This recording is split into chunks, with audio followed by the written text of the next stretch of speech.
നമസ്കാരം, ഞാൻ Sumesh Chathumkulam. City builders ആപ്പിൻ്റെ ഫൗണ്ടറാണ്.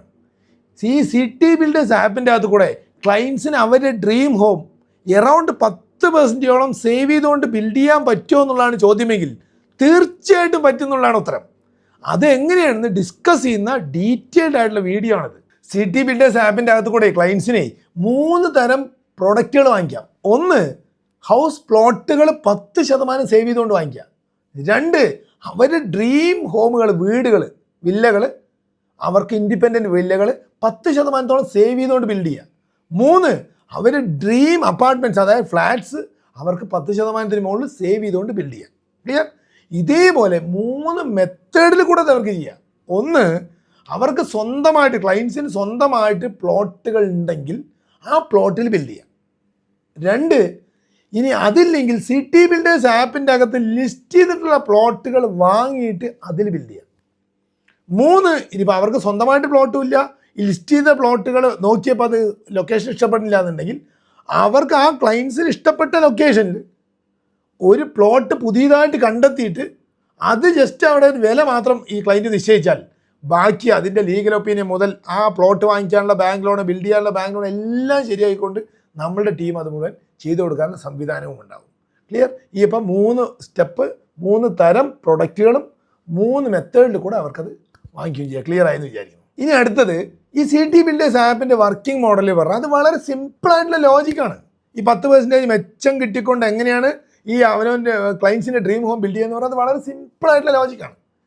അതായത് നമുക്കറിയാം, ഈ കാലം ഡിജിറ്റലി ഭയങ്കരമായിട്ട് ലോകം മുഴുവൻ ഫോർവേഡ് ആയിട്ട് വന്നുകൊണ്ടിരിക്കുക. ആമസോൺ, ഫ്ലിപ്കാർട്ട്, alibaba.com, ഓല, ഊബർ, ഓയോ പോലെ എല്ലാ ഡീലുകളിലും ഇൻ്റഗ്രേറ്റഡ് ഡിജിറ്റൽ പ്ലാറ്റ്ഫോംസ് വരിക. ഇത് വരുന്നതുകൊണ്ട് 2 ഗുണമുണ്ടാണ്. ഒന്ന്, ക്വാണ്ടിറ്റി, വലിയ ക്വാണ്ടിറ്റികൾ അതിൻ്റെ അകത്ത് വരും. പിന്നെ 2, അതിൻ്റെ സൂപ്പർ എഫിഷ്യൻസി, പേയ്മെൻറ്റ്സ് ഒക്കെ വളരെ കറക്റ്റ് ആയിരിക്കും, ക്ലിയർ ആയിരിക്കും. അപ്പോൾ അങ്ങനെയൊക്കെ വരുമ്പോൾ പിന്നെ എല്ലാ പാർട്ടിലും ഭയങ്കര എഫിഷ്യൻസി വരും. അപ്പോൾ കളവ്, ചതി, കമ്മീഷൻസ്, ഇങ്ങനത്തെ കാര്യങ്ങളൊക്കെ കുറയും. ഒപ്പം ഈ ബൾക്ക് വോള്യം ഉള്ളതുകൊണ്ട് അതിൻ്റെ അകത്ത് ഡിസ്കൗണ്ടുകൾ നമുക്ക് ആമസോണിലും ഫ്ലിപ്കാർട്ടിലൊക്കെ സാധനം വാങ്ങിക്കുമ്പോൾ ഒരു പരിധി വരെ ഡിസ്കൗണ്ട് കിട്ടില്ലേ. അതേപോലെ ആ സിമിലർ മോഡലിൽ നമ്മുടെ കൺസ്ട്രക്ഷൻ ഇൻഡസ്ട്രിയെ മാനേജ് ചെയ്യാൻ വേണ്ടിയിട്ട് ചാത്തംകുളം ഗ്രൂപ്പ് പാലക്കാടിൽ നിന്ന് ഡെവലപ്പ് ചെയ്തെടുത്തിട്ടുള്ള ഒരു ഡിജിറ്റൽ പ്ലാറ്റ്ഫോമാണ് സിറ്റി ബിൽഡേഴ്സ് ആപ്പ്. ഇതിൻ്റെ അകത്തും ഇതേപോലെ ക്ലയൻസിൻ്റെ കളക്റ്റീവ് വോള്യൂംസ് ഉള്ളതുകൊണ്ട് ഏഷ്യൻ പെയിൻറ്റ്സ് മുതൽ ഗോദ്രേജ് വരെയുള്ള കമ്പനികളായിട്ടുള്ള വെൻഡേഴ്സും വർക്കേഴ്സും വർക്ക് കോൺട്രാക്ടേഴ്സും കൺസൾട്ടൻസ് ആയിട്ടുള്ള ആർക്കിടെക്ട്സ്, ഡ്രാഫ്റ്റ്സ്മാൻമാർ, നമ്മുടെ എന്താ പറയുക സ്ട്രക്ചറൽ കൺസൾട്ടൻറ്റ്, MEP കൺസൾട്ടൻറ്റ്, അവരൊക്കെയും 5 മുതൽ 50% വരെയും അതിൽ കൂടുതലുമൊക്കെ ഡിസ്കൗണ്ട് ഓഫർ ചെയ്യാറുണ്ട് ഈ പ്ലാറ്റ്ഫോമിൽ. അത് നേരിട്ട് നമ്മൾ ഈ പ്ലാറ്റ്ഫോമിൻ്റെ അകത്ത് കൂടെ ക്ലയൻസിന് കൊടുക്കുമ്പോൾ നമ്മുടെ സിസ്റ്റം അങ്ങനെയാണ്. ക്ലയൻസിന് അവരുടെ ഡ്രീം ഹോം നേരത്തെ പറഞ്ഞ 3 മെത്തേഡിൽ, ഐദർ അവർക്ക് സ്വന്തം പ്ലോട്ട് ഉണ്ടെങ്കിൽ അവിടെ, അല്ലെങ്കിൽ സിറ്റി ബിൽഡേഴ്സ് ആപ്പിൻ്റെ അകത്ത് നിന്ന് പ്ലോട്ടുകൾ വാങ്ങിയിട്ട്, അതും അല്ലെങ്കിലോ അവർക്ക് ഇഷ്ടപ്പെട്ട ലൊക്കേഷനിൽ പുതുതായിട്ട് പ്ലോട്ടുകൾ കണ്ടുപിടിച്ച് സിറ്റി ബിൽഡേഴ്സ് ആപ്പിൻ്റെ ഹെൽപ്പിൽ കൂടെ അത് വാങ്ങിയിട്ടോ 10% സേവ് ചെയ്തുകൊണ്ട് ബിൽഡ് ചെയ്യുക. വില്ലകളുടെ കാര്യത്തിലൊക്കെ, പ്ലോട്ടിൻ്റെ കാര്യത്തിലൊക്കെ, അപ്പാർട്ട്മെൻറ്റ്സ്, ഫ്ലാറ്റിൻ്റെ കാര്യത്തിൽ 20% സേവ് ചെയ്തുകൊണ്ട് ബിൽഡ് ചെയ്യാൻ പറ്റുന്ന ഒരു മോഡലാണത്. ക്ലിയർ? ഈ സിറ്റി ബിൽഡേഴ്സ് ആപ്പ് വർക്ക് ചെയ്യുന്നതേ വളരെ മീനിങ് ഫുൾ ആയിട്ടുള്ള ഒരു 15 പ്രോട്ടോകോൾസിൽ കൂടെ നമ്മുടെ സൂപ്പർ എഫിഷ്യൻ്റ് ആയിട്ടുള്ള ഡിജിറ്റൽ പ്ലാറ്റ്ഫോമിൽ കൂടെയാണ് ഇത് വർക്ക് ചെയ്യുന്നത്. അതിലത്തെ 15 പ്രോട്ടോകോൾ ഞാൻ ഡീറ്റെയിൽ ആയിട്ട് ഡിഫൈൻ ചെയ്ത് പോകാം. അതിൽ പ്രോട്ടോകോൾ നമ്പർ 1 എന്ന് പറഞ്ഞാൽ പ്ലോട്ട് ലിസ്റ്റിംഗ്. അപ്പോൾ ഈ പ്ലോട്ട് ലിസ്റ്റിംഗ് എങ്ങനെയാണ് ഈ പ്ലോട്ട് ലിസ്റ്റ് ചെയ്യുമ്പോൾ തന്നെ മിനിമം ഒരു 10% എങ്കിലും മെച്ചം എല്ലാവർക്കും കിട്ടുക. ക്ലയൻസിന് എല്ലാവർക്കും, അത് വിൽക്കുന്നവർക്കും വാങ്ങിക്കുന്നവർക്കും ഒക്കെ മെച്ചം കിട്ടുന്നത് അല്ല, അതിനെക്കാട്ടി കൂടുതൽ മെച്ചം കിട്ടുമോ എന്നൊക്കെയാണ് ഈ പാർട്ടിൽ നമ്മൾ ഡിസ്കസ് ചെയ്യുന്നത്. അതെങ്ങനെയാണ് അതിൻ്റെ ലോജിക്ക്, എല്ലാവരുടെയും ലോജിക്സ് വളരെ സിമ്പിളും കോമൺ സെൻസുമാണ്. അതായത് ഒരു പ്ലോട്ടുകൾ ആരൊക്കെ വിൽക്കാൻ വേണ്ടി പോവുക, ഒന്നുകിൽ പ്ലോട്ടുകളായിട്ട് വാങ്ങിയിട്ട് വെക്കുന്ന ആളുകൾ, അല്ലെങ്കിൽ വലിയ സ്ഥലം വാങ്ങിയിട്ട് അതിനെ ലേ ഔട്ട് ചെയ്ത് മുറിച്ച് പ്ലോട്ടുകളാക്കുന്ന ആളുകൾ, അല്ലേ? ഈ 2 ആളുകൾക്കും ഒരാൾക്ക് കൊടുത്തിട്ട് ഒരു 1 ലക്ഷം രൂപൻ്റെ പ്ലോട്ട് ഒരാൾക്ക് വിറ്റ് അയാൾ വേറൊരാൾക്ക് വീണ്ടും വിൽക്കുമ്പോൾ സ്വാഭാവികമായിക്കൊണ്ട് 1 ലക്ഷം രൂപൻ്റെ ഒരു 30% നോർമലി എല്ലാവരും പ്രോഫിറ്റ് കണക്കാക്കും, പൈസ ഇറക്കി വിൽക്കുമ്പോൾ. പിന്നെ ഒരു 10% സ്റ്റാമ്പ് ഡ്യൂട്ടിയൊക്കെ വരില്ലേ, രജിസ്റ്റർ അവർ പേർക്ക് രജിസ്റ്റർ ചെയ്യുമ്പോൾ. അത് ഇതിന് പകരം ഡയറക്റ്റ് ഓണറിൻ്റെ അടുത്ത് ലിസ്റ്റ് ചെയ്ത് നമ്മൾ കൊടുക്കുമ്പോൾ നമ്മൾക്ക് വെറും ഇതിൻ്റെ പ്ലാറ്റ്ഫോമിൻ്റെ ചാർജസ് മാത്രമല്ലേ നമുക്ക് ഇതിൻ്റെ അകത്ത് വരുള്ളൂ. ഈ 30-38% വരില്ലല്ലോ. അപ്പോൾ സ്വാഭാവികമായിട്ട് പ്ലാറ്റ്ഫോമിൻ്റെ ചാർജസ് മാത്രം അതിൻ്റെ അകത്ത് വരുമ്പോൾ അതൊരു 1-1.10 ഈ ആളുകൾക്ക് വില, വിൽക്കുന്ന ആളുകൾക്ക് വില കൂടുതൽ കിട്ടും, വാങ്ങിക്കുന്ന ആളുകൾക്ക് വില കുറഞ്ഞ് കിട്ടാനുള്ള സാധ്യതയുണ്ട്. ഹോപ്പ് ആ ലോജിക് ക്ലിയർ ആയിരുന്നു. റൈറ്റ്? ബിക്കോസ് കുറേ അതിൻ്റെ അകത്തുള്ള അൺവാണ്ടഡ് ആയിട്ടുള്ള ഫിനാൻഷ്യൽ കോസ്റ്റുകൾ, അൺവാണ്ടഡ് ആയിട്ടുള്ള ബേർഡൻസ് ഒക്കെ ഇതിൻ്റെ അകത്ത് ഒഴിവുകയാണ്. വളരെ ട്രാൻസ്പെറൻ്റ് ആവുകയാണ്, കാര്യങ്ങൾ മുഴുവൻ ക്ലിയർ ആവണം. അതുകൊണ്ടാണ് ആ പവർ ഓഫ് ട്രാൻസ്പെറൻസിയാണ് ഇതിനകത്ത് കോസ്റ്റ് സേവിങ് രണ്ടാൾക്കും ഗുണം ചെയ്യുന്നത്. രണ്ടാമത്തെ പ്രോട്ടോകോൾ എന്ന് പറയുന്നത് അണ്ടർസ്റ്റാൻഡിങ് ദ ക്ലയൻറ്റ് എന്നാണ്. അപ്പോൾ ഈ അണ്ടർസ്റ്റാൻഡിങ് ദ ക്ലയൻറ്റ് എന്ന് പറഞ്ഞാൽ എന്താണെന്ന് പറഞ്ഞാൽ, ക്ലയൻറ്റിന് ആദ്യം നമ്മൾ 2 കാരണം കൊണ്ടാണ് ലോകത്തിൽ ഇന്ന് വരെ ഒരാൾ ഒരു സർവീസോ പ്രൊഡക്റ്റോ വേണമെന്ന് പറഞ്ഞിട്ട് വാങ്ങിക്കാൻ പോവുക. ഒന്നുകിൽ ഈ ആൾക്ക് ഇദ്ദേഹത്തിൻ്റെ ഹോപ്പിന്, ഒരു വിഷനിലേക്ക് എത്തിക്കാൻ ഈ പ്രൊഡക്റ്റോ സർവീസോ ഹെൽപ്പ് ചെയ്യണം.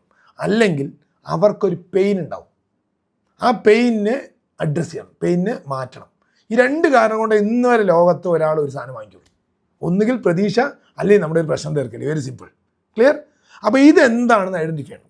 ബിക്കോസ് നമുക്കറിയാം ഒരുപാട് ആളുകൾക്ക് വീടെന്നുള്ള ചില ആൾക്കാർക്ക് അത്യാവശ്യമായിരിക്കും, ചില ആൾക്കാർക്ക് ഒരു ഇൻവെസ്റ്റ്മെൻ്റ് ആയിട്ട് അതിൻ്റെ ഫ്യൂച്ചറിലേക്കുള്ളൊരു ഗുണവും ഒരുവിധം നന്നായിട്ട് ചെയ്യണം. അതെന്താണെന്ന് നമുക്ക് മനസ്സിലാക്കണം. അത് ക്ലയൻറ്റിനെ മനസ്സിലാക്കാതെ നമ്മൾ എന്ത് പറഞ്ഞാലും, ബിക്കോസ് ഈ ഇൻഡസ്ട്രി പറഞ്ഞാലേ 99% പെയിൻറ്റ് വാങ്ങാൻ പോയ കമ്മീഷൻ, ടൈല് വാങ്ങാൻ പോയ കമ്മീഷൻ, പൈപ്പ് വാങ്ങാൻ പോയ കമ്മീഷൻ, വയർ വാങ്ങാൻ പോയ കമ്മീഷൻ, അങ്ങനെയാണ്. അപ്പോൾ ആ ഇൻഡസ്ട്രിയിൽ അങ്ങനെയുള്ളത് കൊണ്ട് ക്ലയൻസിനൊക്കെ ഇത് ആരുടെ അടുത്ത് എന്ത് പറയണം തുറന്ന് പറഞ്ഞാൽ അത് നമ്മൾ ചൂഷണം ചെയ്യപ്പെടുകൊണ്ട് വല്ലാത്ത പേടിയുണ്ടാവും. അപ്പോൾ ആദ്യം നമ്മൾ അങ്ങനെയല്ല, നമ്മൾ വളരെ ട്രാൻസ്പെറൻ്റ് ആയിട്ടുള്ള ഒരു പ്ലാറ്റ്ഫോമാണ്. നമ്മൾ ക്ലയൻസിനെ മെൻറ്റർ ചെയ്യുകയാണ് ചെയ്യുന്നത്, കാര്യങ്ങൾ പറഞ്ഞ് മനസ്സിലാക്കുകയാണ് ചെയ്യുന്നത്. എന്നിട്ട് ക്ലയൻസിന് പൂർണ്ണമായിട്ട് ഈ സിസ്റ്റം അവൻ്റെ കുടുംബത്തിനെ നേരത്തെ പറഞ്ഞ പെയിനെ അഡ്രസ്സ് ചെയ്യാനോ അല്ലെങ്കിൽ ഹോപ്പിലേക്കോ അവരിനെ എത്തിക്കാൻ ഗുണകരമാവുമെന്ന് ഈ ക്ലയൻറ്റിന് പൂർണ്ണ വിശ്വാസം വരികയാണെങ്കിൽ മാത്രമേ അടുത്ത ഒരു സിറ്റുവേഷനിൽ, അതാണ് നമ്മുടെ way of approach to client. അപ്പോൾ ഇത് ആദ്യം ബോധിപ്പിച്ചാൽ ക്ലയൻറ്റ് ഓപ്പൺ ആവും. അപ്പോൾ അവർക്ക് അവരുടെ ഡ്രീമിലേക്ക് നമുക്ക് വേഗം അവരെ എത്തിക്കാൻ കഴിയും. അങ്ങനെ ആ ഓപ്പൺ ചെയ്തതിന് ശേഷം, അവരിനെ മനസ്സിലാക്കിയതിന് ശേഷം, അവരിന് ആദ്യം അവരുടെ ലൊക്കേഷൻ മനസ്സിലാക്കണം. നമ്മൾ ആദ്യം ഈ പ്രോട്ടോക്കോളിൽ വരുന്നത്, അവർ ഇപ്പോൾ മേ ബി ഒരു എക്സാമ്പിൾ ചെയ്യാൻ പറയണം, അവർ കോങ്ങാടാണ് സ്വദേശത്താണ് താമസിക്കുന്നത്. അവർ പെട്ടെന്ന് ചോദിച്ചത്, ഒരു പരസ്യം കണ്ടിട്ട് അവർ നമ്മുടെ തന്നെ ഒരു ആഡ് കണ്ടത് കഞ്ചിക്കോടാണ് വയ്ക്കുക. അപ്പോൾ കഞ്ചിക്കോട് സ്ഥലം ചോദിക്കുമ്പോൾ കഞ്ചിക്കോട് അവരോട് വന്ന് വാങ്ങിക്കുന്ന റീസണാണ്. ചിലപ്പോൾ അവർ ആഗ്രഹിക്കുന്ന കോങ്ങാടായിരിക്കും, അവിടെ പ്ലോട്ട് കിട്ടാത്തതുകൊണ്ടായിരിക്കും. അപ്പോൾ നമുക്ക് എന്ത് ചെയ്യാം, അവരടുത്ത് ഞങ്ങളൊപ്പമുണ്ട്, നിങ്ങൾ ഏതെങ്കിലും പ്ലോട്ട് തിരഞ്ഞെടുത്ത് വാങ്ങിച്ചോണേ, വാങ്ങിക്കാം നമുക്ക് അവിടെ. വാങ്ങിക്കുമ്പോൾ അതിന് അപ്പോൾ അയ്യോ അത് പേപ്പേഴ്സൊക്കെ നമുക്ക് കുറച്ചും കൂടി നല്ലത് വേണ്ട, ഇവിടെ അത്ര നല്ല തീർച്ചയായിട്ടും ഉണ്ടാവുന്നേ. നിറയെ ഡയറക്ടറീസും നിറയെ ബ്രോക്കേഴ്സൊക്കെ ഉള്ളതാണ് ഏതെങ്കിലും പ്ലോട്ട് കണ്ടുപിടിച്ച് നമുക്കത് കറക്റ്റ് ചെയ്തെടുക്കാം. ബിക്കോസ് അവരുടെ ഡ്രീമാണ് വലുത്, ഒരു ഓരോ ഫാമിലി ഡ്രീമാണ് വലുത്. അപ്പോൾ അവിടെ അല്ല, അവരിപ്പോൾ ഒരാൾ ചിലപ്പോൾ ഈ നേരത്തെ പറഞ്ഞ കഞ്ചിക്കോട് കണ്ടു, അവർ ഒലവക്കോടാണ് വർക്ക് ചെയ്യുന്നത്.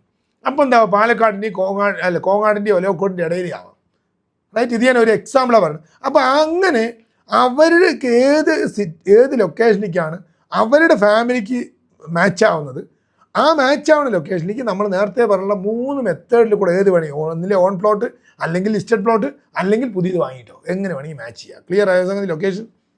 അപ്പോൾ അത് മനസ്സിലാക്കണം. ലൊക്കേഷൻ ക്ലയൻറ്റിൻ്റെ ആ പെയിനിൽ ഏത് ലൊക്കേഷനാണ് അവർക്ക് ഏറ്റവും അവരുടെ കുടുംബത്തിന് ഷൂട്ടാവുക. 2, ക്ലയൻറ്റിൻ്റെ ബഡ്ജറ്റ്. ചിലപ്പോൾ മേ ബി നമുക്കറിയാം, ഞങ്ങൾ എപ്പോഴും പോകുന്ന ഒരു തമ്പ് റൂൾ ഉണ്ട്. അതായത് ഒരു വീട് കെട്ടുന്നത് ഒരു കുടുംബത്തിൻ്റെ മിനിമം പറയുന്നത്, പിന്നെ വലിയ നല്ല സമ്പാദ്യമുള്ള ആളുകൾക്ക് ഡിഫറൻറ്റ് സ്റ്റോറി. സാധാരണ ആളുകൾക്ക്, നമ്മുടെ സാധാരണ കുടുംബങ്ങൾക്ക് ഒരു 50,000 രൂപ വരുമാനമുള്ള കുടുംബത്തിന്, ഒരു 25 ലക്ഷം രൂപ കുടുംബത്തിന്, 2-3 ആൾക്ക് വരുമാനമുണ്ട് എല്ലാവരും കൂടി കൂടിയിട്ടുള്ള കുടുംബത്തിന് 25 ലക്ഷം, ഒരു മാക്സിമം 50 ലക്ഷം രൂപേൻ്റെ മുകളിലുള്ള വീടിന് പോകുന്നത് ഐഡിയൽ അല്ല. അപ്പോൾ ചിലപ്പോൾ ക്ലയൻസിന് അത്ര ഡെപ്തിൽ എല്ലാവരും അറിഞ്ഞു. ബിക്കോസ് വീട് എന്ന് പറയുന്നത് ജീവിതത്തിൽ നമ്മൾ ഒരു പ്രാവശ്യമോ അല്ലെങ്കിൽ 2 പ്രാവശ്യമോ ഒക്കെയാണ് ബിൽഡ് ചെയ്യുക. 2 പ്രാവശ്യം ബിൽഡ് ചെയ്യുന്നവർ ഒരു 80% ആൾക്കാർ ഒരു പ്രാവശ്യം ബിൽഡ് ചെയ്യുക, ഒരു 15% ആൾക്കാർ 2 പ്രാവശ്യം, ബാക്കി 3 അതിൽ കൂടുതലുള്ള ബാക്കി ഒരു 5% ആൾക്കാരുണ്ടാവുള്ളൂ പേരക്കുട്ടികൾക്കോ മക്കൾക്കോ ആർക്കും വേണ്ടി ചെയ്യുന്നത്. അപ്പോൾ ഇത് എക്സ്പീരിയൻസ് ചെയ്യാൻ പറ്റുന്ന ഒരു മേഖലയല്ല അത്. അപ്പോൾ അതുകൊണ്ട് അവർക്ക് കൃത്യമായിട്ട് ആ ബഡ്ജറ്റിങ്ങും ഈ ഇപ്പം ഞാൻ നേരത്തെ പറഞ്ഞ കോഡ്, അതിൻ്റെ തമ്പ് റൂൾ പറയണം നമ്മൾ. അതായത് ശമ്പളം ചുരുക്കത്തിൽ പറഞ്ഞാൽ 50,000 രൂപ ശമ്പളമാണെങ്കിൽ ഒരിക്കലും 50 ലക്ഷത്തിൻ്റെ മുകളിൽ പോകാൻ പാടില്ല. എത്രത്തോളം താഴെ വരുന്ന അത്രത്തോളം ആ കുടുംബത്തിന് സമാധാനം സേഫ്റ്റി ഉണ്ടാവും. ക്ലിയർ ആയല്ലോ? അപ്പോൾ അങ്ങനെ അവർ ബഡ്ജറ്റ് ഐഡൻറ്റിഫൈ ചെയ്തു. 3, എല്ലാവർക്കും പഴയ ആളുകൾക്ക്, പുതിയ ആൾക്കാർക്ക് കറക്റ്റായിട്ട് പറയും. പഴയ ആൾക്കാർക്ക് ഈ ശമ്പളം എത്രയെന്ന് പറയാൻ പറഞ്ഞ ഒരു മടി ഉണ്ടാവും. പഴയ കാലമൊന്നുമല്ല, ഇപ്പോഴൊക്കെ ശമ്പളവും എല്ലാ കാര്യങ്ങളും വളരെ ഓപ്പണാണ്. അപ്പോൾ അത് മനസ്സിലാക്കിയിട്ട് അതിൽ എത്ര എലിജിബിലിറ്റി കിട്ടും എന്നുള്ളത് നോക്കണം. അപ്പോൾ എലിജിബിലിറ്റി കിട്ടുക എന്ന് പറയാൻ സിമ്പിളായിട്ടൊരു മെത്തേഡ് പറയുന്നത് ഇത്രയേ ഉള്ളൂ, വളരെ സിമ്പിൾ. ഒരു 50,000 രൂപ ശമ്പളമുള്ള ആൾക്കാണെങ്കിൽ റിസർവ് ബാങ്കിൻ്റെയൊക്കെ അല്ലെങ്കിൽ ബാങ്കിൻ്റെ ഗൈഡ് ലൈൻസ് പ്രകാരം അതിൻ്റെ ഒരു 60% വരെ ഇ എം ഐ ആയിട്ട് ബാങ്കിനോട്ട് അടയ്ക്കാം. ഇതാണ് അതിൻ്റെ കൺസെപ്റ്റ്. സാധാരണഗതിയിൽ ഒരു 50% വരെ ഞങ്ങൾ സജസ്റ്റ് ചെയ്യുള്ളൂ. ബിക്കോസ് ആളുകൾക്ക് ജീവിക്കാനുള്ള പൈസ വേണ്ടേ. അപ്പോൾ 50% എന്ന് പറയുമ്പോൾ 50,000 രൂപ വരുമാനം കിട്ടുന്നൊരു കുടുംബമാണെങ്കിൽ ഒന്നോ രണ്ടോ രണ്ടാളുടെ കൂടി കളക്റ്റീവായിട്ട് 50,000 എന്ന് വയ്ക്കുക. അപ്പോൾ 25,000 രൂപ തിരിച്ചടവ് വരും. റൈറ്റ്, ക്ലിയർ ആയെന്ന് വിചാരിക്കും.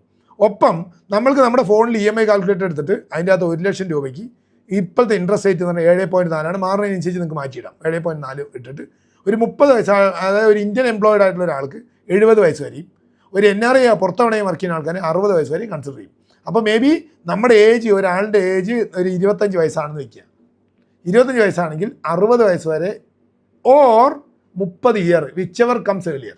അപ്പോൾ 25 വയസ്സായ ഒരാൾക്ക് 30 വർഷം എടുക്കുമ്പോൾ 30 വർഷം ഇട്ടിട്ട് 1 ലക്ഷം രൂപയ്ക്ക് 7.4% ഇൻട്രസ്റ്റ് ഇട്ടിട്ട് EMI വർക്കൗട്ട് ചെയ്താൽ നമുക്കറിയാം ഏകദേശം 692 രൂപ എത്ര വരും 1 ലക്ഷം രൂപയ്ക്ക്. അത് വെച്ചിട്ട് ഡിവൈഡ് ചെയ്യുക 25,000. അപ്പോൾ എത്ര വരിക? 625,000 ഡിവൈഡ് ബൈ 692 ഈസിക്കൽ ടു 36 എന്ന് കാണും. ഇൻറ്റു 1 lakh 36 ലക്ഷം രൂപ വരെ അവർക്ക് എലിജിബിലിറ്റി ഉണ്ടെന്ന് അർത്ഥം. അതേപോലെ തന്നെ അപ്പോൾ റീപേയ്മെൻറ്റ് എത്ര വരികയെന്ന് ചോദിച്ചാൽ 35 ലക്ഷം അവരെടുത്താൽ ഇൻറ്റു 692 ഈസിക്കൽ ടു 24,000 രൂപ റീപേയ്മെൻറ്റ് വരും. ക്ലിയർ ആയ ഒരു മാസം. റൈറ്റ്, ഇതാണ് അതിൻ്റെ. അപ്പോൾ അത് അവർക്ക് താങ്ങോ ഇല്ല എന്നുള്ള ഉറപ്പിക്കുക അവരുടെ കുടുംബ പശ്ചാത്തലം വെച്ചിട്ട്. ഒപ്പം അവർക്ക് 2 തരത്തിലുള്ള ആൾക്കാർക്ക് ഇന്ത്യയിൽ നല്ല ഏറ്റവും കോമൺ ലോവർ ഇൻട്രസ്റ്റ് റേറ്റിൽ 7.4 ലോൺ കിട്ടുള്ളൂ. ഒന്ന് സെൽഫ് എംപ്ലോയിഡ് ആയിരിക്കണം, അല്ലെങ്കിൽ എംപ്ലോയിഡ് ആയിരിക്കണം. എംപ്ലോയിഡ് ആയിട്ടുള്ള ആളുകൾക്ക് 6 മാസം ബാങ്ക് സ്റ്റേറ്റ്മെൻറ്റ് വേണം, അല്ലെങ്കിൽ 6 മാസത്തെ സാലറി സ്ലിപ്പ് വേണം. സെൽഫ് എംപ്ലോയിഡ് ആയിട്ടുള്ള ആളുകൾക്കോ 3 വർഷം 2 വർഷത്തെ ഇൻകം ടാക്സ് റിട്ടേൺ എന്ന് പറഞ്ഞാൽ ആരും ബേജാറാവൊന്നും വേണ്ട. ഇപ്പോൾ നമുക്ക് പച്ചക്കറി കച്ചവടമാണ്, അല്ലെങ്കിൽ പലചരക്കാണ്, എന്താണെങ്കിലും ഇൻകം ടാക്സ് റിട്ടേൺ ഈസി ആയിട്ട് നമുക്ക് ചെയ്യാൻ പറ്റും. എന്താണോ വരുമാനം, ആ വരുമാനത്തിനനുസരിച്ചുകൊണ്ട് നമ്മൾ പറഞ്ഞിട്ട്, അതായത് ദാറ്റ് മീൻസ് ഒരു 3 ലക്ഷം രൂപ ഒരു മാസത്തിൽ 30,000 രൂപ വരുമാനമുള്ള ആൾക്കാരാണെങ്കിൽ 30 × 12 3,60,000 രൂപ കാണിച്ചിട്ട് ഇൻകം ടാക്സിൽ അതിൻ്റെ റിട്ടേൺസ് കൊടുക്കണം. ഇത്രയേ ഉള്ളൂ ആവശ്യം. അപ്പോൾ ഇൻകം ടാക്സ് ഒരിക്കലും വലിയ 12 ലക്ഷം രൂപ 10 ലക്ഷം രൂപ വരെ ആ സ്ലാബ് അനുസരിച്ച് എത്രയാണോ സർക്കാർ നിശ്ചയിക്കുന്നത് അതിൻ്റെ മുകളിൽ വരുമ്പോൾ ടാക്സ് വരുള്ളൂ. അതല്ലാത്ത റിട്ടേൺസ് മാത്രം കൊടുക്കുക. പിന്നെ നമ്മൾ ശ്രദ്ധിക്കേണ്ടത് നമുക്ക് കിട്ടുന്ന പൈസ വരുമാനം മുഴുവൻ നമ്മുടെ അക്കൗണ്ടിൽ കൂടെ റൂട്ട് ചെയ്യാൻ നോക്കുക. എല്ലാ വരുമാനം ഇതായി കഴിഞ്ഞാൽ ഇവിടെയുള്ള എല്ലാ ആളുകൾക്കും 2 തരത്തിലുള്ള ആളുകളെ ഒന്നിൽ എംപ്ലോയിഡ് ആകുമ്പോൾ അതിൻ്റെ എംപ്ലോയ്മെൻറ്റ് ഡീറ്റെയിൽസിന്, അല്ലെങ്കിൽ സെൽഫ് എംപ്ലോയിഡ് പറഞ്ഞാൽ ബിസിനസ് കാറ്റഗറി. ഈ 2 കാറ്റഗറിയിൽ ഒന്നിൽ ഈ 2 കാര്യം ഉണ്ടെങ്കിൽ എല്ലാവർക്കും 7.4% ഇപ്പോഴത്തെ ഇൻട്രസ്റ്റിന് ബാങ്കിൽ നിന്ന് ലോൺ കൊടുക്കാൻ എല്ലാ ബാങ്കുകാരും തയ്യാറാണ്. റൈറ്റ്, അപ്പോൾ ക്ലിയർ ആയാലും എലിജിബിലിറ്റി ക്ലിയർ ആയാലും എത്രയാണെന്നുള്ളത്, എത്ര റീപേയ്മെൻറ്റ് വരുന്ന എല്ലാ ഐഡിയ ആയാലോ. ഇത് മനസ്സിലാക്കാനാണ് 2ാമത്തെ പ്രോട്ടോക്കോൾ. ക്ലിയർ. ഈ 3ാമത്തെ പ്രോട്ടോക്കോൾ പറയുന്നത് വളരെ സിമ്പിളാണ്. അതായത് നമ്മുടെ ഈ CT ബിൽഡേഴ്സ് ആപ്പിൻ്റെ വർക്കിംഗ് മോഡലിൽ ലോജിക്ക് പറഞ്ഞ് മനസ്സിലാക്കി കൊടുക്കുക എന്നുള്ളതാണ്. അപ്പോൾ അത് marketing department, digital marketing department ആയിരിക്കും പറഞ്ഞു കൊടുക്കേണ്ടത്. അത് അവർ പറഞ്ഞു കൊടുക്കുക. ഇത് ആമസോണും ഫ്ലിപ്കാർട്ടും Alibaba.com, ബിക്കോസ് അത് പറയുമ്പോഴേ റിലേറ്റ് ചെയ്യാൻ പറ്റുള്ളൂ ആളുകൾക്ക് എങ്ങനെയാണ് ഈ 10% മെച്ചം കിട്ടുന്നത്. അതേപോലെ ചാത്തകുളം ഗ്രൂപ്പ് ഡെവലപ്പ് ചെയ്തെടുത്തുള്ള ഈ ഡിജിറ്റൽ പ്ലാറ്റ്ഫോമാണ് CT ബിൽഡേഴ്സ് ആപ്പ്. ഇതിൻ്റെ അകത്ത് വലിയ കളക്റ്റീവ് വോളിയം ആമസോണൊക്കെ അതേപോലെ ഇതിൻ്റെ അകത്ത് ഉള്ളതുകൊണ്ട് നമ്മൾക്ക് 5 മുതൽ 50% വരെ discount clients vendors, contractors, workers, consultants ഒക്കെ തരുന്നത് കൊണ്ട്, ഈ പ്ലാറ്റ്ഫോമിൽ തരുന്നതുകൊണ്ട് അത് നേരിട്ട് ക്ലയൻസിന് കൊടുക്കുമ്പോൾ ക്ലയൻസിന് 10% സേവ് ചെയ്തുകൊണ്ട് either ക്ലയൻസിൻ്റെ പ്ലോട്ടിൽ, അല്ലെങ്കിൽ CT ബിൽഡേഴ്സ് ആപ്പിൻ്റെ അകത്ത് ലിസ്റ്റ് ചെയ്ത പ്ലോട്ടുകളിൽ, അല്ലെങ്കിൽ അവർക്ക് ഇഷ്ടമുള്ള ലൊക്കേഷനിൽ പ്ലോട്ടുകൾ വാങ്ങിയിട്ട് അവർ ഡ്രീം ഹോം കാല് തുടയ്ക്കുന്ന ചവിട്ടി തിരുമ്പണ കല്ല് മുതൽ പ്രെയർ റൂം വരെ കസ്റ്റമൈസ് ചെയ്തിട്ട്. അപ്പോൾ ക്ലയൻറ്റിന് അടുത്തൊരു ക്വസ്റ്റ്യൻ ഉണ്ടാവും അവിടെ, അല്ല എനിക്ക് ജനല് കസ്റ്റമൈസ് ചെയ്യാൻ പറ്റുമോ, പെയിൻറ്റ്, എന്ത് താനോ 100% കസ്റ്റമൈസ് ചെയ്തിട്ട് ആ ക്ലയൻറ്റിൻ്റെ ഡ്രീം എന്താണോ അതിനെ ഡീകോഡ് ചെയ്ത് മാനിഫെസ്റ്റ് ചെയ്ത് നമുക്ക് ബിൽഡ് ചെയ്തെടുക്കാം. ഇത് മുഴുവൻ പറഞ്ഞു കൊടുത്തിട്ട് സ്വാഭാവികമായിട്ട് ഈ വർക്കിംഗ് മോഡൽ ഇപ്പം ഞാൻ ഈ വീഡിയോ അയച്ചു കൊടുത്ത് ഈ വീഡിയോ അവർ കണ്ട്, ഒപ്പം ഒരു 5-10 ക്ലയൻസിൻ്റെ പ്ലേലിസ്റ്റ് ഉണ്ടാവും. അതായത് നമ്മളുടെ ഹോം ടൂർ വീഡിയോ പ്ലേലിസ്റ്റ്, നമ്മൾ ഡെലിവറി ചെയ്തിട്ടുള്ള വീടുകളുടെ ഒക്കെ ഹോം ടൂർ വീഡിയോസ് അതിൻ്റെ അകത്തുണ്ടാവും. ആ പ്ലേലിസ്റ്റ് ഒരു 5-10 ക്ലയൻസ് കണ്ട് അതിലെ ക്ലയൻറ്റ് റിവ്യൂസും കണ്ടു കഴിഞ്ഞാൽ ക്ലയൻസിന് വെർച്വലി ബോധ്യമാവും ഇത് കൊള്ളാലോ, നല്ലൊരു മോഡലാണെന്ന്. ക്ലിയർ. ഇതാണ് 3ാമത്തെ പ്രോട്ടോക്കോൾ. ഇപ്പോൾ നമ്മൾ ഡിസ്കസ് ചെയ്യുന്നത് 4ാമത്തെ പ്രോട്ടോക്കോളാണ്. 4ാമത്തെ പ്രോട്ടോക്കോൾ എന്താണ് പറഞ്ഞാൽ സൈറ്റ് വിസിറ്റ് എന്നുള്ളതാണ് 4ാമത്തെ പ്രോട്ടോക്കോൾ. 5ാമത്തെ ഇതിനൊപ്പം തന്നെ നമുക്ക് ഡിസ്കസ് ചെയ്യാം ഓഫീസ് വിസിറ്റ്. അപ്പോൾ ഈ 4ാമത്തെ പ്രോട്ടോക്കോളിൽ ഈ സൈറ്റ് വിസിറ്റിൻ്റെ ഇമ്പോർട്ടൻസ് ആണ് മാർക്കറ്റിംഗ് ഡിപ്പാർട്ട്മെൻറ്റ് പറഞ്ഞു കൊടുക്കുക ക്ലയൻസിന് ഫോണിൽ കൂടെ. റൈറ്റ്, അതായത് എന്തിനാണ് സൈറ്റ് വിസിറ്റ് ചെയ്യുന്നത്, അങ്ങനെ ചെയ്യേണ്ടതുണ്ടോ, അതിൻ്റെ ഇമ്പോർട്ടൻസ് എന്താ മൈൻഡ് മനസ്സിലാവണ്ടേ. അതും സമയം എപ്പോഴാണ് 1:59 എത്തണം, അപ്പോയിൻമെൻറ്റ് ഫിക്സ് ചെയ്ത് വരണം. 5 മണി വരെയാണ് അതായത് 4ാമത്തെ പ്രോട്ടോക്കോളും 5ാമത്തെ പ്രോട്ടോക്കോളും ടൈം. അതായത് ഒരു ക്ലയൻറ്റിന് നമ്മൾ നേരത്തെ 3ാമത്തെ പ്രോട്ടോക്കോളിൽ ഡീറ്റെയിൽ എല്ലാം വെർച്വലി അയച്ചു കൊടുത്തു, അവരത് കണ്ടു, ഇവന്മാർ ഓക്കെ ആണെന്ന് വെർച്വലി മനസ്സിലായാൽ. ബിക്കോസ് എന്തൊക്കെ അയച്ചു കൊടുത്തു, ഹോം ടൂർ വീഡിയോ എല്ലാം അയച്ചു കൊടുത്തു. ചിലപ്പോൾ ക്ലയൻറ്റിൻ്റെ സ്ഥലത്തായിരിക്കും കിട്ടുന്നത്, അല്ലെങ്കിൽ വേറെ സ്ഥലം വാങ്ങിയിട്ടായിരിക്കും കിട്ടുന്നത്, അല്ലെങ്കിൽ നമ്മുടെ ഡിജിറ്റൽ പ്രോട്ടോകോൾ എവിടെയാണെങ്കിലും ക്ലയൻസ് 4ാമത്തെ പ്രോട്ടോക്കോളിൽ കടക്കുമ്പോൾ ക്ലയൻസോട് വരുമ്പോൾ 1.59 ഒരു 10 വീട് ഏതൊക്കെ ആ ക്ലയൻറ്റിൻ്റെ ബഡ്ജറ്റ് ലൊക്കേഷൻ ഇതൊക്കെ മനസ്സിലാക്കിയല്ലോ നേരത്തെ. അതിനനുസരിച്ച് ഏതൊക്കെ വീട് കാണിച്ചു കൊടുക്കണം തീരുമാനിച്ച് ആ വീട് കാണിച്ചു കൊടുക്കണം. എന്തിനാണ് കാണിച്ചു കൊടുക്കണം അറിയോ? ക്ലയൻസിന് വെർച്വലി കണ്ടതുപോലെ ഒറിജിനലാണെന്ന് അറിയണ്ടേ. ഒറിജിനൽ കാണുമ്പോൾ ഒരു ഫീൽ ഉണ്ടാവുള്ളൂ. ഫൗണ്ടേഷൻ മുതൽ ഫിനിഷ് ആവണവരുള്ള വിവിധ സ്റ്റേജുകളുള്ള വീട് ഇത്രയും എക്സ്പീരിയൻസ് ഉള്ള ക്ലയൻസ് കാണുമ്പോൾ അവർക്ക് അപ്പം തന്നെ അവിടെ തന്നെ മനസ്സിലാവും യുവമാർ കൊള്ളാവില്ലെന്ന്. അതിന് സമയം 1:59 PM to 5 PM. എന്താ കാരണം അറിയോ?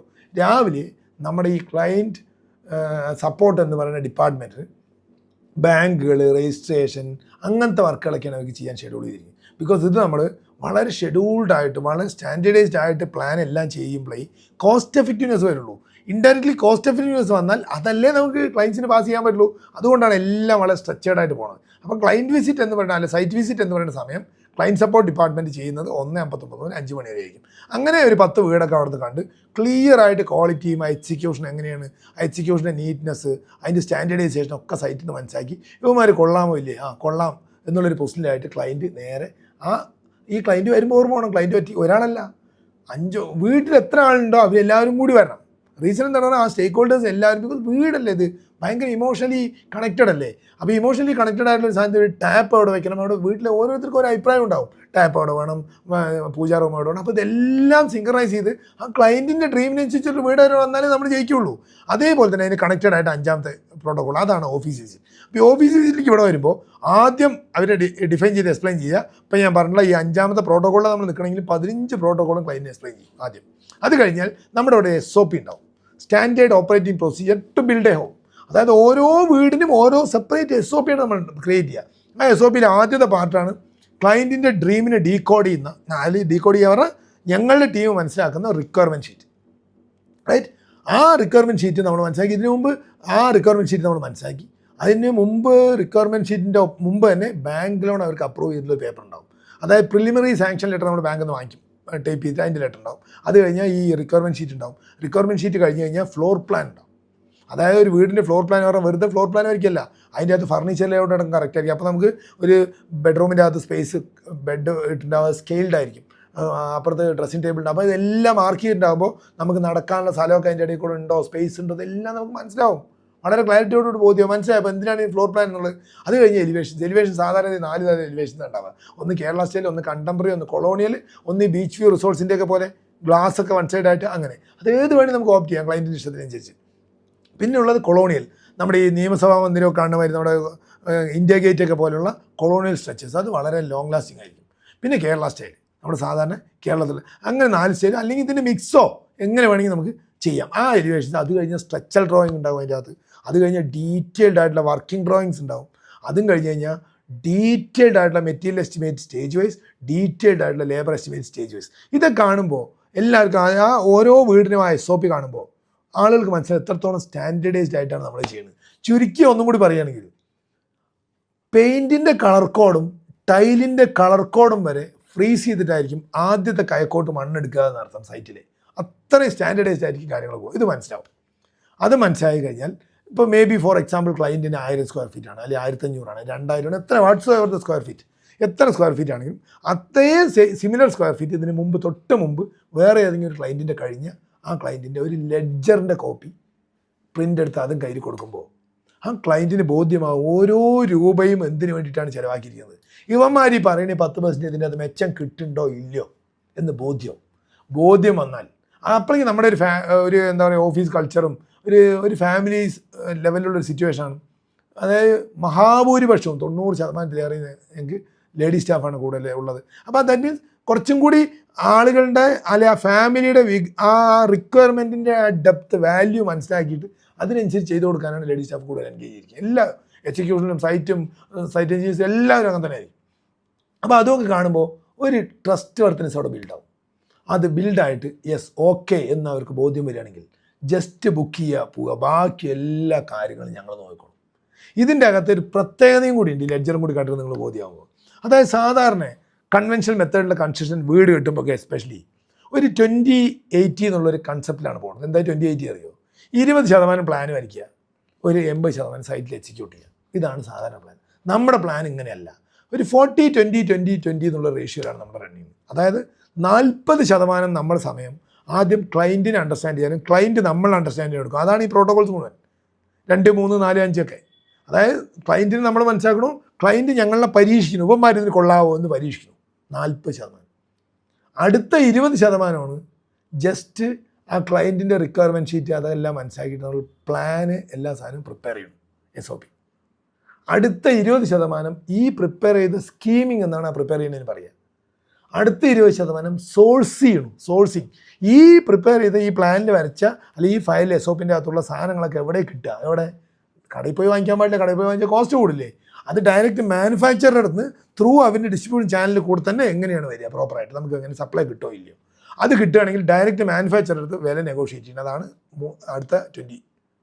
അടുത്ത 20 മാത്രമേ സൈറ്റിൽ എക്സിക്യൂഷൻ ഉള്ളൂ. അപ്പോൾ എക്സിക്യൂഷനുള്ള ആൾക്കാർ പണി എന്താണ്, ഈ ഫയലിലുള്ള സാധനം കൃത്യമായിട്ട് അവിടെ നിന്ന് എക്സിക്യൂട്ട് ചെയ്യുക. അപ്പോൾ ക്വാളിറ്റി തന്നെ വരികയും കോസ്റ്റ് കുറയുകയും ചെയ്യും. അതിനൊക്കെ ഇതിനുള്ള ഫാക്ടേഴ്സാണ്. അടുത്ത അതേപോലെ തന്നെ നിങ്ങൾക്കെല്ലാം ഒരു കാര്യം കൂടെ നോക്കിയാൽ അറിയാം, നമ്മൾ ഫോണിൽ വെറുതെ ഗൂഗിൾ ചെയ്താൽ ഈ കോൺക്രീറ്റ് വീടിൻ്റെ ലൈഫ് 100 വർഷമാണ്. ഗൂഗിൾ ചെയ്താൽ നിങ്ങൾക്ക് അറിയും, അല്ലെങ്കിൽ ഏതിൻ്റെ അടുത്ത് ചോദിച്ചാൽ അറിയും. പക്ഷേ നമ്മുടെ അവിടുത്തെ വീടുകളൊക്കെ നമുക്കറിയാം ഒരു 30 മുതൽ 40, 50 കൊല്ലം ആകുമ്പോഴേക്ക് ഡിമോളിഷ് ചെയ്യുകയോ റീകൺസ്ട്രക്റ്റ് ചെയ്യേണ്ട വരൽ പതിവുണ്ട്. ഇതിൻ്റെ റീസൺ ഞങ്ങളുടെ ടീം കേസ് സ്റ്റഡി ചെയ്തപ്പോൾ 2 റീസണാണ് കിട്ടിയത്. ഒന്ന് നോൺ പ്രോപ്പർ പീരിയോഡിക്കൽ മെയിൻ്റെനൻസും, ഒന്ന് സബ്സ്റ്റാൻഡേർഡൈസ്ഡ് ആയിട്ടുള്ള കൺസ്ട്രക്ഷനും. ഇതിൻ്റെ കാരണം എന്താണ് പറഞ്ഞാൽ, നമ്മുടെ നാട്ടിലെ എല്ലാ വീടുകളും ഇപ്പോൾ സ്ട്രക്ചർ ഡ്രോയിങ് ഒന്നും പ്രോപ്പറായിട്ട് ചെയ്തിട്ടോ അത് പിയർ റിവ്യൂ ചെയ്തിട്ടൊന്നും അല്ല ചെയ്യുന്നത്. അപ്പുറത്തുള്ള ആൾ 8ൻ്റെ കമ്പി ഇടുന്നു, ഞങ്ങളും എപ്പോഴും 8ൻ്റെ കമ്പി ഇട്ടു, അത് ഞങ്ങൾക്കും 8ൻ്റെ കമ്പി ഇട്ടാൽ മതി, കോൺട്രാക്ടർ അങ്ങനെ തന്നെ ഇടുക. അപ്പുറത്താൾ 10ൻ്റെ കമ്പി ഇട്ടു, നമ്മളും 10ൻ്റെ കമ്പി ഇടുന്നു. ഇത് എന്തിനാണ് ഇടുന്നത്? ഇത് ലോഡ് ബെയറിംഗ് ആണോ, ഇത് പ്രോപ്പർലി സയൻറ്റിഫിക് ആയിട്ട് ഡിസൈൻ ചെയ്താണോ, ഇതൊന്നും നോക്കില്ല. അതേപോലെ തിക്നെസ് ഓഫ് സ്ലാബ്, അവർ 10 സെൻറ്റിമീറ്റർ 4 ഇഞ്ച് കാസ്റ്റ് ചെയ്യും, നമുക്ക് 4 ഇഞ്ച് കാസ്റ്റ് ചെയ്യാം. അതൊന്നല്ല, ഓരോ സാധനത്തിനും ആ വെയ്റ്റിനനുസരിച്ച് കറക്റ്റായിട്ടുള്ള മിക്സ് ഓഫ് കോൺക്രീറ്റും കറക്റ്റായിട്ടുള്ള സ്റ്റീലും എല്ലാം ഇട്ടാലാണ് അത് ഗുണമായിട്ട് കിട്ടുക. അതല്ലെങ്കിൽ നിൽക്കുകയൊക്കെ ചെയ്യും. അതാണ് ഈ ഇടയ്ക്കിടെ ഈ 10, 30, 40 കൊല്ലം നമ്മൾ ഈ ലീക്കോ ഡിമോൾ ചെയ്യേണ്ടി വരുന്നത്. അപ്പോൾ പ്രോപ്പറായിട്ട് സയൻറ്റിഫിക്കായിട്ട് ചെയ്ത് കഴിഞ്ഞാൽ കോസ്റ്റ് കുറയും, ക്വാളിറ്റി നന്നായി വരികയും ചെയ്യും. ഈ 100 വർഷം ഗൂഗിളിലോ ഏലോ കിട്ടുന്ന അതേ വർഷം നമുക്ക് ലൈഫ് കിട്ടുകയും ചെയ്യും. റൈറ്റ്, ക്ലിയർ ആയി. 2, 3, 4, 5 പ്രോട്ടോകോൾസും വെർച്വലി നമ്മുടെ ഡിജിറ്റൽ മാർക്കറ്റിംഗ് ഡിപ്പാർട്ട്മെൻറ്റ് ക്ലയൻസിനെ പറഞ്ഞ് ബോധിപ്പിക്കുന്നു. റൈറ്റ്, ആദ്യം ഫോൺ ചെയ്യുമ്പോൾ ക്ലയൻറ്റ് എൻക്വയറി പറയുമ്പോൾ ഡീറ്റെയിൽ ആയിട്ട് 10-20 മിനിറ്റ് പറഞ്ഞ് ബോധിപ്പിച്ചിട്ടാണ് കാണുന്നത്. അത് കഴിഞ്ഞാൽ ഞങ്ങളുടെ ക്ലയൻറ്റ് സപ്പോർട്ട് ഡിപ്പാർട്ട്മെൻറ്റ് വിളിച്ചിട്ട് അപ്പോയിൻമെൻറ്റ്, ക്ലയൻറ്റിൻ്റെ ഈ അപ്പോയിൻമെൻറ്റ് ഡീറ്റെയിലും എല്ലാവരും പറഞ്ഞ് മനസ്സിലാക്കി ക്ലയൻറ്റിനെ അപ്പോയിൻമെൻറ്റിലേക്ക് കൊണ്ടുവന്ന് അപ്പോയിൻമെൻറ്റ് കൃത്യമായിട്ട് നടത്തിയിട്ട് ഈ മെത്തേഡിലേക്കാണ് ക്ലയൻറ്റിനെ കൊണ്ടുവന്നിട്ട് ഇത് ക്ലോസ് ചെയ്യുക. ക്ലിയർ? അപ്പോഴാണ് ക്ലയൻറ്റിന് കൃത്യമായിട്ട് ബോധ്യമാവണം. ഞങ്ങൾ വിൽക്കാൻ വേണ്ടി എന്തെങ്കിലും പറയുന്നതിൽ അർത്ഥമില്ല. ക്ലയൻറ്റിന് ബോധ്യമായിട്ട് ഈ മെച്ചം കിട്ടുന്നു, ബോധ്യപ്പെട്ട് വേണം മുന്നോട്ട് പോകാൻ. ഇതാണ് 5ാമത്തെ പ്രോട്ടോകോൾ. ഇനി 6ാമത്തെ പ്രോട്ടോകോൾ. 6ാമത്തെ പ്രോട്ടോകോൾ പറഞ്ഞാൽ ശരിക്കും പറഞ്ഞാൽ ക്ലയൻറ്റ് 5ാമത്തെ പ്രോട്ടോകോളിൽ ക്ലയൻറ്റ് ബുക്ക് ചെയ്തു. എന്നിട്ട് ആ ബുക്കിംഗ് കഴിഞ്ഞ ഉടൻ ക്ലയൻറ്റിൻ്റെ എലിജിബിലിറ്റി ചെക്ക് ചെയ്തു. അതായത് ലോണ് കിട്ടുകയാണെങ്കിൽ ലോണ്, അല്ല ഓൺ ഫണ്ടാണെങ്കിൽ ഓൺ ഫണ്ട്, അത് ഫിക്സ് ചെയ്ത് കഴിഞ്ഞിട്ടാണ് 6ാമത്തെ പ്രോട്ടോകോൾ. 6ാമത്തെ പ്രോട്ടോകോളിൽ നമ്മുടെ ടീം മുഴുവൻ, അതായത് നമ്മുടെ ടീം പറഞ്ഞാൽ it contains project management consultant, ഒരു സീനിയർ ആയിട്ടുള്ള ഒരു 10 വീടിൻ്റെ മുകളിൽ ചെയ്തിട്ടുള്ള എക്സ്പീരിയൻസ് ഉള്ള അപ്പാർട്ട്മെൻ്റ് ആണെങ്കിൽ 10 അപ്പാർട്ട്മെൻറ്റ് മുകളിൽ ചെയ്തായിരിക്കും. അതേപോലെ തന്നെ സൈറ്റ് എഞ്ചിനീയർ, ഒരു 5 വീടിന് മുകളിൽ ചെയ്ത എക്സ്പീരിയൻസ് ഉള്ള ഒരാൾ, അത് അപ്പാർട്ട്മെൻ്റ് ആണെങ്കിൽ അതേപോലെ തന്നെ ക്വാണ്ടിറ്റി സർവേയർ, പിന്നെ ഡോക്യുമെൻറ്റേഷൻ, അതായത് പഞ്ചായത്ത്, മുനിസിപ്പാലിറ്റി പെർമിറ്റ് ഒക്കെ എടുക്കുന്ന ഈ ആളുകളൊക്കെ കൂടി, ഈ 4 ആളുകൾ സൈറ്റ് വിസിറ്റ് ചെയ്യണം. അതായത് വിസിറ്റ് ചെയ്യുമ്പോൾ എന്തൊക്കെ നോക്കുമ്പോൾ 50 മീറ്ററോളം റേഡിയസിൽ വല്ല കുഴിയോ കൊണ്ടോ അപ്പുറത്തോ വല്ല സെപ്റ്റി ടാങ്കുകളോ കിണറുകളോ ഇത്തരത്തിലുള്ള കാര്യങ്ങളെല്ലാം നോക്കി സൈറ്റിൻ്റെ ലെവൽസ് ചിലപ്പോൾ ടെറൈനായിരിക്കും, അപ്പോൾ അവിടെ എങ്ങനെ വീട് നിർത്തണം തീരുമാനിച്ച് ലെവൽസ്, അങ്ങനത്തെ കുറേ കാര്യങ്ങൾ, ഫിസിക്കലി വാസ്തു, അല്ലെങ്കിൽ ഏത് ഭാഗത്ത് ഫേസ് ചെയ്തിട്ടാണ്, അവിടെ റോഡ് ആക്സസ് ഉണ്ടോ, ഇലക്ട്രിക് ലൈൻ വരുമോ, പൈപ്പ് ലൈൻ വരുമോ, അല്ലെങ്കിൽ വല്ല നമുക്ക് പ്രത്യക്ഷത്തിൽ കാണുന്ന നമുക്ക് 100% ഒന്നും ഇറാഡിക്കേറ്റ് ചെയ്തെല്ലാം പോകാൻ പറ്റില്ലെങ്കിലും ആ എല്ലാം പ്രത്യക്ഷത്തിൽ കാണുന്ന എല്ലാം മാർക്ക് ചെയ്തെടുത്ത് സൈറ്റ് വിസിറ്റ് ചെയ്ത് വരുന്ന പ്രക്രിയയാണ് ഈ എന്താ പറയുക 6ാമത്തെ പ്രോട്ടോകോൾ. അപ്പോൾ ഈ 6ാമത്തെ പ്രോട്ടോകോളിൽ ക്ലയൻറ്റ് അവിടെ ഉണ്ടാവും, അല്ലെങ്കിൽ ക്ലയൻറ്റിൻ്റെ ഓതറൈസ്ഡ് നോമിനി വളരെ ഉത്തരവാദിത്തമുള്ള ആളായിരിക്കും. ബിക്കോസ് ആ സൈറ്റിൻ്റെ ബൗണ്ടറി അടക്കം ആ ക്ലയൻറ്റിനെ അറിയുള്ളൂ, സബ്ജക്റ്റ് കണ്ടീഷൻ ഓൺ പ്ലോട്ട് ആണെങ്കിൽ. നമ്മുടെ അടുത്തുള്ള പ്ലോട്ട് വാങ്ങിക്കുകയാണെങ്കിൽ യെസ്, അത് ഓൾറെഡി പട്ടിയൊക്കെ ഇവിടെ ഉണ്ടാവും, ഓൾറെഡി കല്ലിട്ട് വെച്ചിട്ടുണ്ടെങ്കിൽ നമുക്ക് ഈസി ആയിട്ട് ഐഡൻറ്റിഫൈ ചെയ്യുക, അത് ക്ലയൻറ്റിന് കാണിച്ചു കൊടുത്ത് ബോധ്യപ്പെടുത്തുകയും ചെയ്യുക. റൈറ്റ്, എന്നിട്ട് അവിടെ തന്നെ അതെല്ലാം നോക്കിക്കഴിഞ്ഞ ശേഷം ഒരു റിക്വയർമെൻറ്റ് ഷീറ്റിൻ്റെ ഒരു കോപ്പി അല്ലെങ്കിൽ ഒരു മോഡൽ ക്ലയൻറ്റിൻ്റെ അടുത്ത് കൊടുക്കും. അപ്പോൾ പിന്നെ ക്ലയൻറ്റ് അതിൽ ഹോംവർക്ക് ചെയ്യും. അതായത് ബെഡ്റൂം എത്ര സൈസ് വേണം, മറ്റേ കിച്ചൺ എത്ര സൈസ് വേണം, ഡൈനിങ് ഹാൾ എത്ര വേണം, ഫ്രണ്ട് സിറ്റ് ഔട്ട് എത്ര വേണം, അത്തരത്തിലുള്ള കാര്യങ്ങളൊക്കെ അല്ലെ വരാന്ത എത്ര വേണം എന്നൊക്കെയുള്ള ക്ലയൻറ്റ് എഴുതി വെക്കാനുള്ള ഒരു റിക്വയർമെൻറ്റ് ഷീറ്റ് ക്ലയൻറ്റ് അടുത്ത് അവിടുന്ന് കൊടുത്തിട്ട് തിരിച്ച് വരും. ഇതാണ് 6ാമത്തെ പ്രോട്ടോകോൾ. ഇനി നമ്മൾ 7ാമത്തെ പ്രോട്ടോക്കോളിൽ കിടക്കുക. 7ാമത്തെ പ്രോട്ടോകോൾ പറഞ്ഞാൽ നേരത്തെ ബുക്ക് ചെയ്യുന്നതിന് മുമ്പ് വേറൊരാളുടെ SOP കണ്ടില്ലേ, അതേപോലെ ഇവിടെ വരുമ്പോൾ പ്രോജക്റ്റ് ടീം 7ാമത്തെ പ്രോട്ടോകോൾ ആകുമ്പോൾ ഈ പ്രോജക്റ്റിൻ്റെ മറ്റേ PMC project management consultant site എഞ്ചിനീയറൊക്കെ ആയിട്ടുള്ള മീറ്റിംഗ്. ബിക്കോസ് ആദ്യത്തെ സൈറ്റിൽ അവരോടെ ഓഫീസിൽ വന്നപ്പോൾ മറ്റേ നമ്മുടെ ക്ലയൻറ്റ് സപ്പോർട്ടും മാർക്കറ്റിംഗ് അവരൊക്കെ ആയിട്ടാണ് ഡിസ്കസ് ചെയ്തിട്ടുണ്ടായിരുന്നത്. ഇത് കഴിഞ്ഞ് അടുത്ത ആൾക്കാർ വന്നു പ്രോജക്റ്റ് ടീം. ആ പ്രോജക്റ്റ് ടീമാണ് സൈറ്റിൽ പോയത്. അവരിവിടെ വന്ന് നമ്മുടെ ക്ലയൻറ്റ് സപ്പോർട്ട് ടീം പ്രോജക്റ്റ് ടീമിനെ ഇൻട്രൊഡ്യൂസ് ചെയ്ത് അവിടെ ഇരുത്തി ഇതുവരെ എന്തൊക്കെയാണോ കാര്യങ്ങൾ പോയിട്ടുണ്ടായിരുന്നത് അത് ഡിസ്കസ് ചെയ്തു.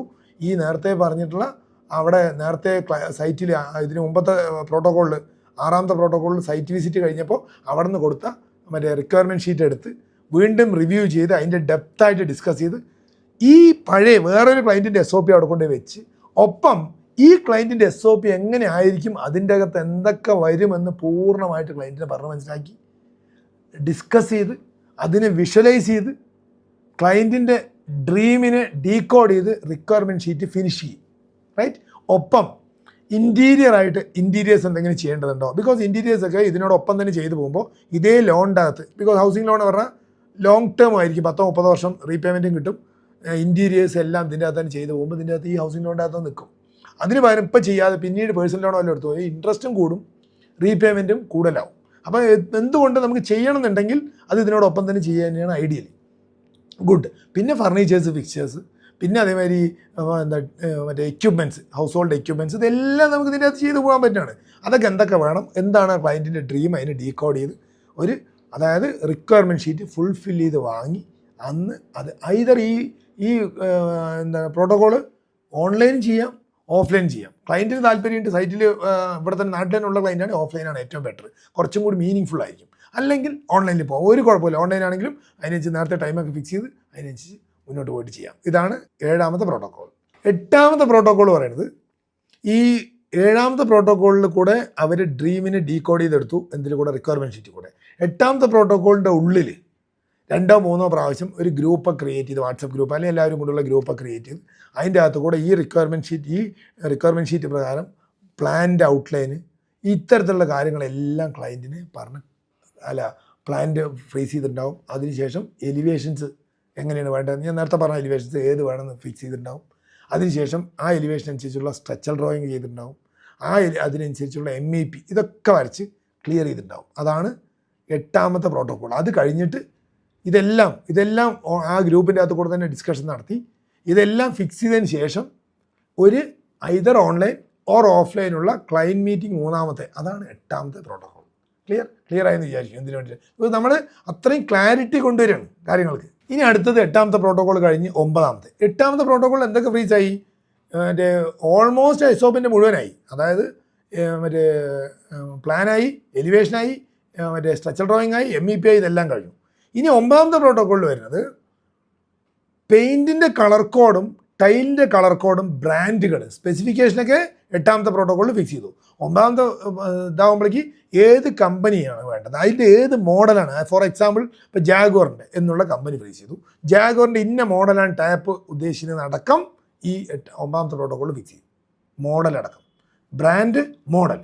അതേപോലെ തന്നെ പെയിൻറ്റ് ഇന്നതാണ് എക്സ്റ്റേണൽ, നമുക്ക് ഏഷ്യൻ പെയിൻറ്റ്സിക്ക് പോകാം, അല്ലെങ്കിൽ ഇന്ന ബ്രാൻഡിലേക്ക് പോകാം, ഇന്ന ആ ബ്രാൻഡിൻ്റെ ഇന്ന ഗ്രേഡിലേക്ക് പോകാമെന്ന് വരെ 9ാമത്തേൽ ഫിക്സ് ചെയ്തു. ചുരുക്കത്തിൽ പറഞ്ഞാൽ പെയിൻറ്റിൻ്റെ കളർ കോഡും ടൈലിൻ്റെ കളർ കോഡും വരെ ഫ്രീസ് ചെയ്ത് ആ SOP ഇന്ന പോലെ ഫിക്സ് ചെയ്തു എന്ന് എല്ലാവരും കൂടി ഫിക്സ് ചെയ്യുന്നതാണ്. അതിൻ്റെ ഇടയിൽ ഗ്രൂപ്പിൻ്റെ അകത്ത് കൂടെ തന്നെ ഫിക്സ് ചെയ്തിട്ടുണ്ടാവും.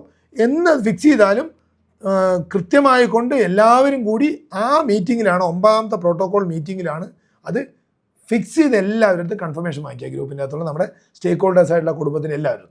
ഇനി അടുത്തത് കുറച്ച് ഡീറ്റെയിൽഡ് ആയിട്ടുള്ള പ്രോട്ടോക്കോളാണ്, 10ാമത്തെ പ്രോട്ടോക്കോൾ. ഈ 10ാമത്തെ പ്രോട്ടോക്കോൾ ആകുമ്പോഴേക്ക് SOP ഫ്രീസ് ചെയ്ത് കഴിഞ്ഞു, കളർ കോഡ് അടക്കം എല്ലാം ഫ്രീസ് ചെയ്ത് കഴിഞ്ഞു. ഇനി അടുത്തത് ഇത് വളരെ സൂപ്പർ എഫിഷ്യൻ്റ് ആയിട്ട് നമ്മൾ പ്ലാൻ ചെയ്ത് മോണിറ്റർ ചെയ്താലാണ് 10% നമുക്ക് സേവ് ചെയ്തുകൊണ്ട് ബിൽഡ് ചെയ്യാൻ പറ്റും. റൈറ്റ്. അപ്പോൾ അത് മോണിറ്റർ ചെയ്യാനുള്ള ശ്രദ്ധയിലേക്ക് ക്ലയൻറ്റിന് ശ്രദ്ധ ഈ SOP ഫ്രീസ് ചെയ്തു, കോപ്പി വേണമെങ്കിൽ അവർ കൊടുക്കണം, ഓൺലൈനിലാണെങ്കിൽ അത് എല്ലാം അവൈലബിൾ ആണ്, കാണാൻ പറ്റും. എന്നിട്ട് ഈ 10% സേവ് ചെയ്യുന്ന അവിടേക്ക് നമ്മൾ തിരിഞ്ഞ് നേരെ അതിൻ്റെ സ്കീമിങ് നേരത്തെ ചെയ്തിട്ടുണ്ടല്ലോ, അത് പ്രകാരം സോഴ്സിങ് മുഴുവൻ എല്ലാ ബ്രാൻഡും എവിടെ നിന്നാണ് കിട്ടുക എന്നെല്ലാം മനസ്സിലാക്കി സൈറ്റിൽ CCTV വെച്ച് ഈ വീടിൻ്റെ ഒരു എലിവേഷൻ നല്ല രീതിയിൽ സൈറ്റ് വെച്ച്. എന്താ കാരണം, സൈറ്റിൽ ആദ്യത്തെ കൈക്കോട്ട് മണ്ണെടുക്കാൻ വരുന്ന ആൾ മുതൽ വെറുതെ മണ്ണെടുക്കാനല്ല വരുന്നത്, ഈ വീടിനെ മാനിഫെസ്റ്റ് ചെയ്യാനാണ് വരുന്നത് എന്നുള്ള അയാളുടെ മൈൻഡിൻ്റെ അകത്ത് അങ്ങനെ ആയിരിക്കും നമ്മൾ ഇൻകൽക്കുലേറ്റ് ചെയ്തെടുക്കുക നമ്മുടെ ടീം മെമ്പേഴ്സിന് മുഴുവൻ. അത്രയും നല്ല ഡ്രീം. ബിക്കോസ് നമുക്കറിയാം ഈ ലോകത്തിൻ്റെ വളർച്ചയും തളർച്ചയും ഇൻഫ്രാസ്ട്രക്ചറിലാണ് നിർണ്ണയിക്കുന്നത്. അങ്ങനെയാണ് ഒരു ഇവിടെ നല്ല സൗകര്യം ഉണ്ടെന്ന് പറയുന്നത്, അവിടെ നല്ല വീടുകളും നല്ല സൗകര്യങ്ങളൊക്കെ ഉണ്ട്, അപ്പോഴാണല്ലോ നല്ല രാജ്യം നല്ല പുരോഗമനം ഉണ്ടെന്ന് ആൾക്കാർ പറയുന്നത്. അങ്ങനത്തെ കാര്യങ്ങൾ ചെയ്തെടുക്കുന്ന വർക്കേഴ്സാണ് നമ്മളത്. അപ്പോൾ ആ ഇൻഫ്രാസ്ട്രക്ചർ ബിൽഡ് ചെയ്യുന്ന വർക്കേഴ്സ് അത്രയും അവർ ഇൻറ്റഗ്രിറ്റി ഉണ്ടാണോ, അവർക്ക് ആ ഡിഗ്നിറ്റി ഉണ്ടാണോ അവരുടെ വർക്കിന്. അപ്പോൾ അവർക്കത് ഇത് വിഷ്വലൈസ് ചെയ്ത് ശില്പികളാണ് വീടിൻ്റെ. അപ്പോൾ ഇത് വിഷ്വലൈസ് ചെയ്യാൻ വേണ്ടിയിട്ട് അവിടെ ബോർഡ് CCTV ആർക്ക് ക്ലയൻസിന് കാണാൻ നേരിട്ട് ഇവിടെ എന്തൊക്കെ നടക്കുന്നുണ്ട്, എന്തെങ്കിലും വല്ല ആ POs വർക്ക് ഓർഡേഴ്സ് എങ്ങനെ കൊടുക്കുക, POs എങ്ങനെ കൊടുക്കുക. അത് കൊടുക്കുമ്പോൾ ഈ 15% വരെ നമ്മുടെ കോഷൻ ഡെപ്പോസിറ്റ് ഉണ്ടാവണം. ആദ്യം ബുക്കിങ്ങിന് 15,000 അല്ല 25,000 രൂപ എത്രയോ, പിന്നെ അത് കഴിഞ്ഞ് 1,00,000 രൂപ, ഡിപ്പെൻഡ്സ് അപ്പോൺ. അത് കഴിഞ്ഞാൽ 10%, പിന്നെ അത് കഴിഞ്ഞ് ഏത് സമയത്താണ് 15% വരെ കോഷൻ ഡെപ്പോസിറ്റ് ഉയർത്തേണ്ടത്. കോഷൻ ഡെപ്പോസിറ്റിൻ്റെ ലൈറ്റിലാണ് വർക്ക് ഓർഡേഴ്സ് POs ഒക്കെ പോവുക. അത് വന്നു കഴിഞ്ഞാൽ ഉടൻ 24 hours അതായത് ഇപ്പം മേ ബി ഫോർ എക്സാമ്പിൾ ഇന്നൊരു PO കൊടുത്തു ഒരു ചാക്ക് സിമെൻറ്റ് വാങ്ങിക്കാൻ. സിമെൻറ്റ് വന്ന് സൈറ്റിൽ ഇറങ്ങിയാൽ ഇന്ന് ഇറങ്ങിക്കഴിഞ്ഞാൽ സിമെൻറ്റ് നാളെ കാലത്ത് സിമെൻറ്റ് അപ്രൂവ് ചെയ്തു എന്ന് നോക്കിയിട്ട് സിമെൻറ്റ് അവിടെ എത്തി, സിമെൻറ്റ് SRV അപ്രൂവ് ചെയ്ത് കഴിഞ്ഞാൽ പിറ്റേ ദിവസം അതേ 24 hours പേയ്മെൻറ്റ് വെൻഡർക്ക് പോകണം, വെൻഡറിൻ്റെ അക്കൗണ്ടിൽ. അത് വർക്കറാണെങ്കിൽ വർക്ക് കഴിഞ്ഞാൽ വർക്കർക്ക് പേയ്മെൻറ്റ് പോകണം. കോൺട്രാക്ട് എല്ലാവർക്കും കൺസൾട്ടൻ്റ് എല്ലാവരും 24 hours പേയ്മെൻറ്റ് എന്നുള്ളത് നമ്മളുടെ ഒരു സൂപ്പർ പവേർഡ് ആയിട്ടുള്ളൊരു പോളിസിയാണ്. അതുകൊണ്ടാണ് നമുക്ക് ഏറ്റവും കോസ്റ്റ് എഫക്റ്റീവുമായിട്ട് കോസ്റ്റ് കുറഞ്ഞിട്ടും ക്ലയൻസിന് കിട്ടുന്നത്, ക്വാളിറ്റി നന്നായിട്ട് കിട്ടുന്നത്, ടൈം ബൗണ്ട് ആയിട്ട് എല്ലാ കാര്യങ്ങളും നടക്കുന്നത്. എന്നിട്ട് പിന്നെ അതിൻ്റെ സുമാർ ക്യാഷ് ഫ്ലോ ഇന്ന രീതിയിലാണ് ക്യാഷ് ഫ്ലോ വരിക. നിങ്ങളുടെ കോൺട്രിബ്യൂഷൻ ക്ലയൻറ്റ് കോൺട്രിബ്യൂഷൻ ഇപ്പോൾ ആദ്യം എടുക്കണം, അത് കഴിഞ്ഞ് ബാങ്കിൽ നിന്ന് ഇന്ന സമയത്തായിരിക്കും നമുക്ക് പൈസ വരിക, ആ പൈസ വരെ നമുക്ക് ഇങ്ങനെ ഉപയോഗിക്കാമെന്നെല്ലാം പറഞ്ഞ് ആ ആദ്യത്തെ എസ്റ്റിമേറ്റും പേയ്മെൻറ്റ് ഷെഡ്യൂളും അതായത് ബുക്ക് ചെയ്യുമ്പോൾ ഇട്ടിട്ടുള്ളത് ഒന്നും കൂടി റീവർക്ക് ചെയ്ത് ആ എസ്റ്റിമേറ്റും പേയ്മെൻറ്റ് ഷെഡ്യൂൾ പ്രകാരമുള്ള വർക്ക് ഫ്ലോ ഒക്കെ കറക്റ്റാണോ, അതിനുള്ള ക്യാഷ് ഫ്ലോ കറക്റ്റാണോ എന്നൊക്കെ PMCയും ആ ടീമും ഉറപ്പിച്ച് അത് ക്ലയൻറ്റിനെയും ബോധിപ്പിച്ച് ഇനി അടുത്തത് വർക്ക് ഓർഡേഴ്സ് ഇന്ന രീതിയിലാണ് വരിക, നേരത്തെ ഇത്ര സ്റ്റേജിലാണ് നമ്മുടെ വർക്ക് ചെയ്തു പോണത്, അത് ഗ്രൗണ്ട് ഫ്ലോറിൽ ഇത്ര സ്റ്റേജ് ആയിരിക്കും, ഫസ്റ്റ് ഫ്ലോറിൽ ഇത്ര സ്റ്റേജ് ആയിരിക്കും, ആ ഡീറ്റെയിലൊക്കെ ഉണ്ട്. അതെല്ലാം എക്സ്പ്ലെയിൻ ചെയ്ത് ബ്രീഫ് ചെയ്ത് ഇപ്പം നമ്മൾ തുടങ്ങുന്ന വർക്ക് തുടങ്ങിക്കഴിഞ്ഞാൽ ഇത് രീതിയിലുള്ള പൈസ കറക്റ്റായിട്ട് പോകണം. ബിക്കോസ് ഈ തുടങ്ങുമ്പോൾ വർക്കേഴ്സിനൊക്കെ വർക്ക് ഓർഡേഴ്സ് നേരത്തെ ബിക്കോസ് വർക്കേഴ്സിന് ഷെഡ്യൂൾഡായിരിക്കും. വർക്കേഴ്സ് എന്ന് പറയുന്നത് നമ്മുടെ ഈ ബോട്ടം ഓഫ് പിരമിഡിൽ ഏറ്റവും ചുവട്ടിൽ നിൽക്കുന്ന ആളുകളാണ്. അവരുടെ കുടുംബത്തിൽ സന്തോഷവും പ്രോസ്പെരിറ്റി ഉണ്ടാവണം.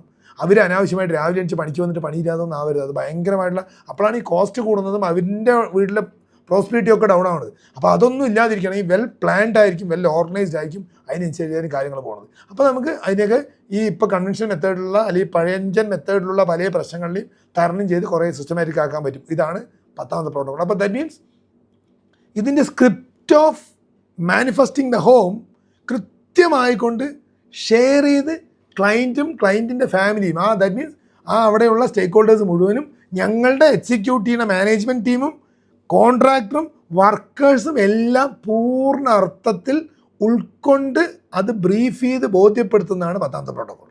ഒപ്പം ഞങ്ങളുടെ PMC ഇത് കോൺട്രാക്ടറിനെയും വർക്കേഴ്സിനെയും എല്ലാവരും ഇതേപോലെ 10ാമത്തെ പ്രോട്ടോകോളിൽ ബ്രീഫ് ചെയ്ത് ക്ലോസ് ചെയ്തിട്ടാണ്. ക്ലിയർ ഐഡിയ കിട്ടിയാണുള്ളത്. ഇനി അടുത്തത് 11ാമത്തെ പ്രോട്ടോക്കോളാണ്. 10ാമത്തെ പ്രോട്ടോക്കോൾ നമ്മളെല്ലാം പറഞ്ഞു മനസ്സിലാക്കി. അതേപോലെ എങ്ങനെയാണ് ഓരോ വർക്ക് കംപ്ലീഷൻ വരുമ്പോൾ അത് 10ാമത്തെ പ്രോട്ടോക്കോളിൽ വിട്ടുപോയതാണ്, അത് ആഡ് ചെയ്യണം. 10ാമത്തെ പ്രോട്ടോക്കോളിൽ വർക്ക് കംപ്ലീഷൻസ് വരുമ്പോൾ എന്തൊക്കെ QC പാരാമീറ്റർ നോക്കാം അതൊക്കെ ക്ലയൻറ്റിന് അറിയും. അത് പ്രകാരമാണ് ക്ലയൻറ്റൊക്കെ നോക്കി ചെക്ക് ചെയ്യുക. പിന്നെ CCTV കാണുകയല്ലേ നേരിട്ട്. അപ്പോൾ അതെല്ലാം നോക്കി എല്ലാ വർക്ക് കഴിഞ്ഞ് ഫിനിഷ് ചെയ്തെല്ലാം കഴിഞ്ഞിട്ട് 15 ദിവസത്തിനകത്ത് ക്ലയൻറ്റ് 11ാമത്തെ പ്രോട്ടോക്കോളായിട്ട് സൈറ്റിൽ വരിക. ക്ലയൻറ്റോ അല്ലെങ്കിൽ ക്ലയൻറ്റ് ഒരു കാരണവശാലും വരാൻ ബുദ്ധിമുട്ടില്ലെങ്കിൽ ക്ലയൻറ്റ് റെപ്രസെൻറ്റേറ്റീവ്.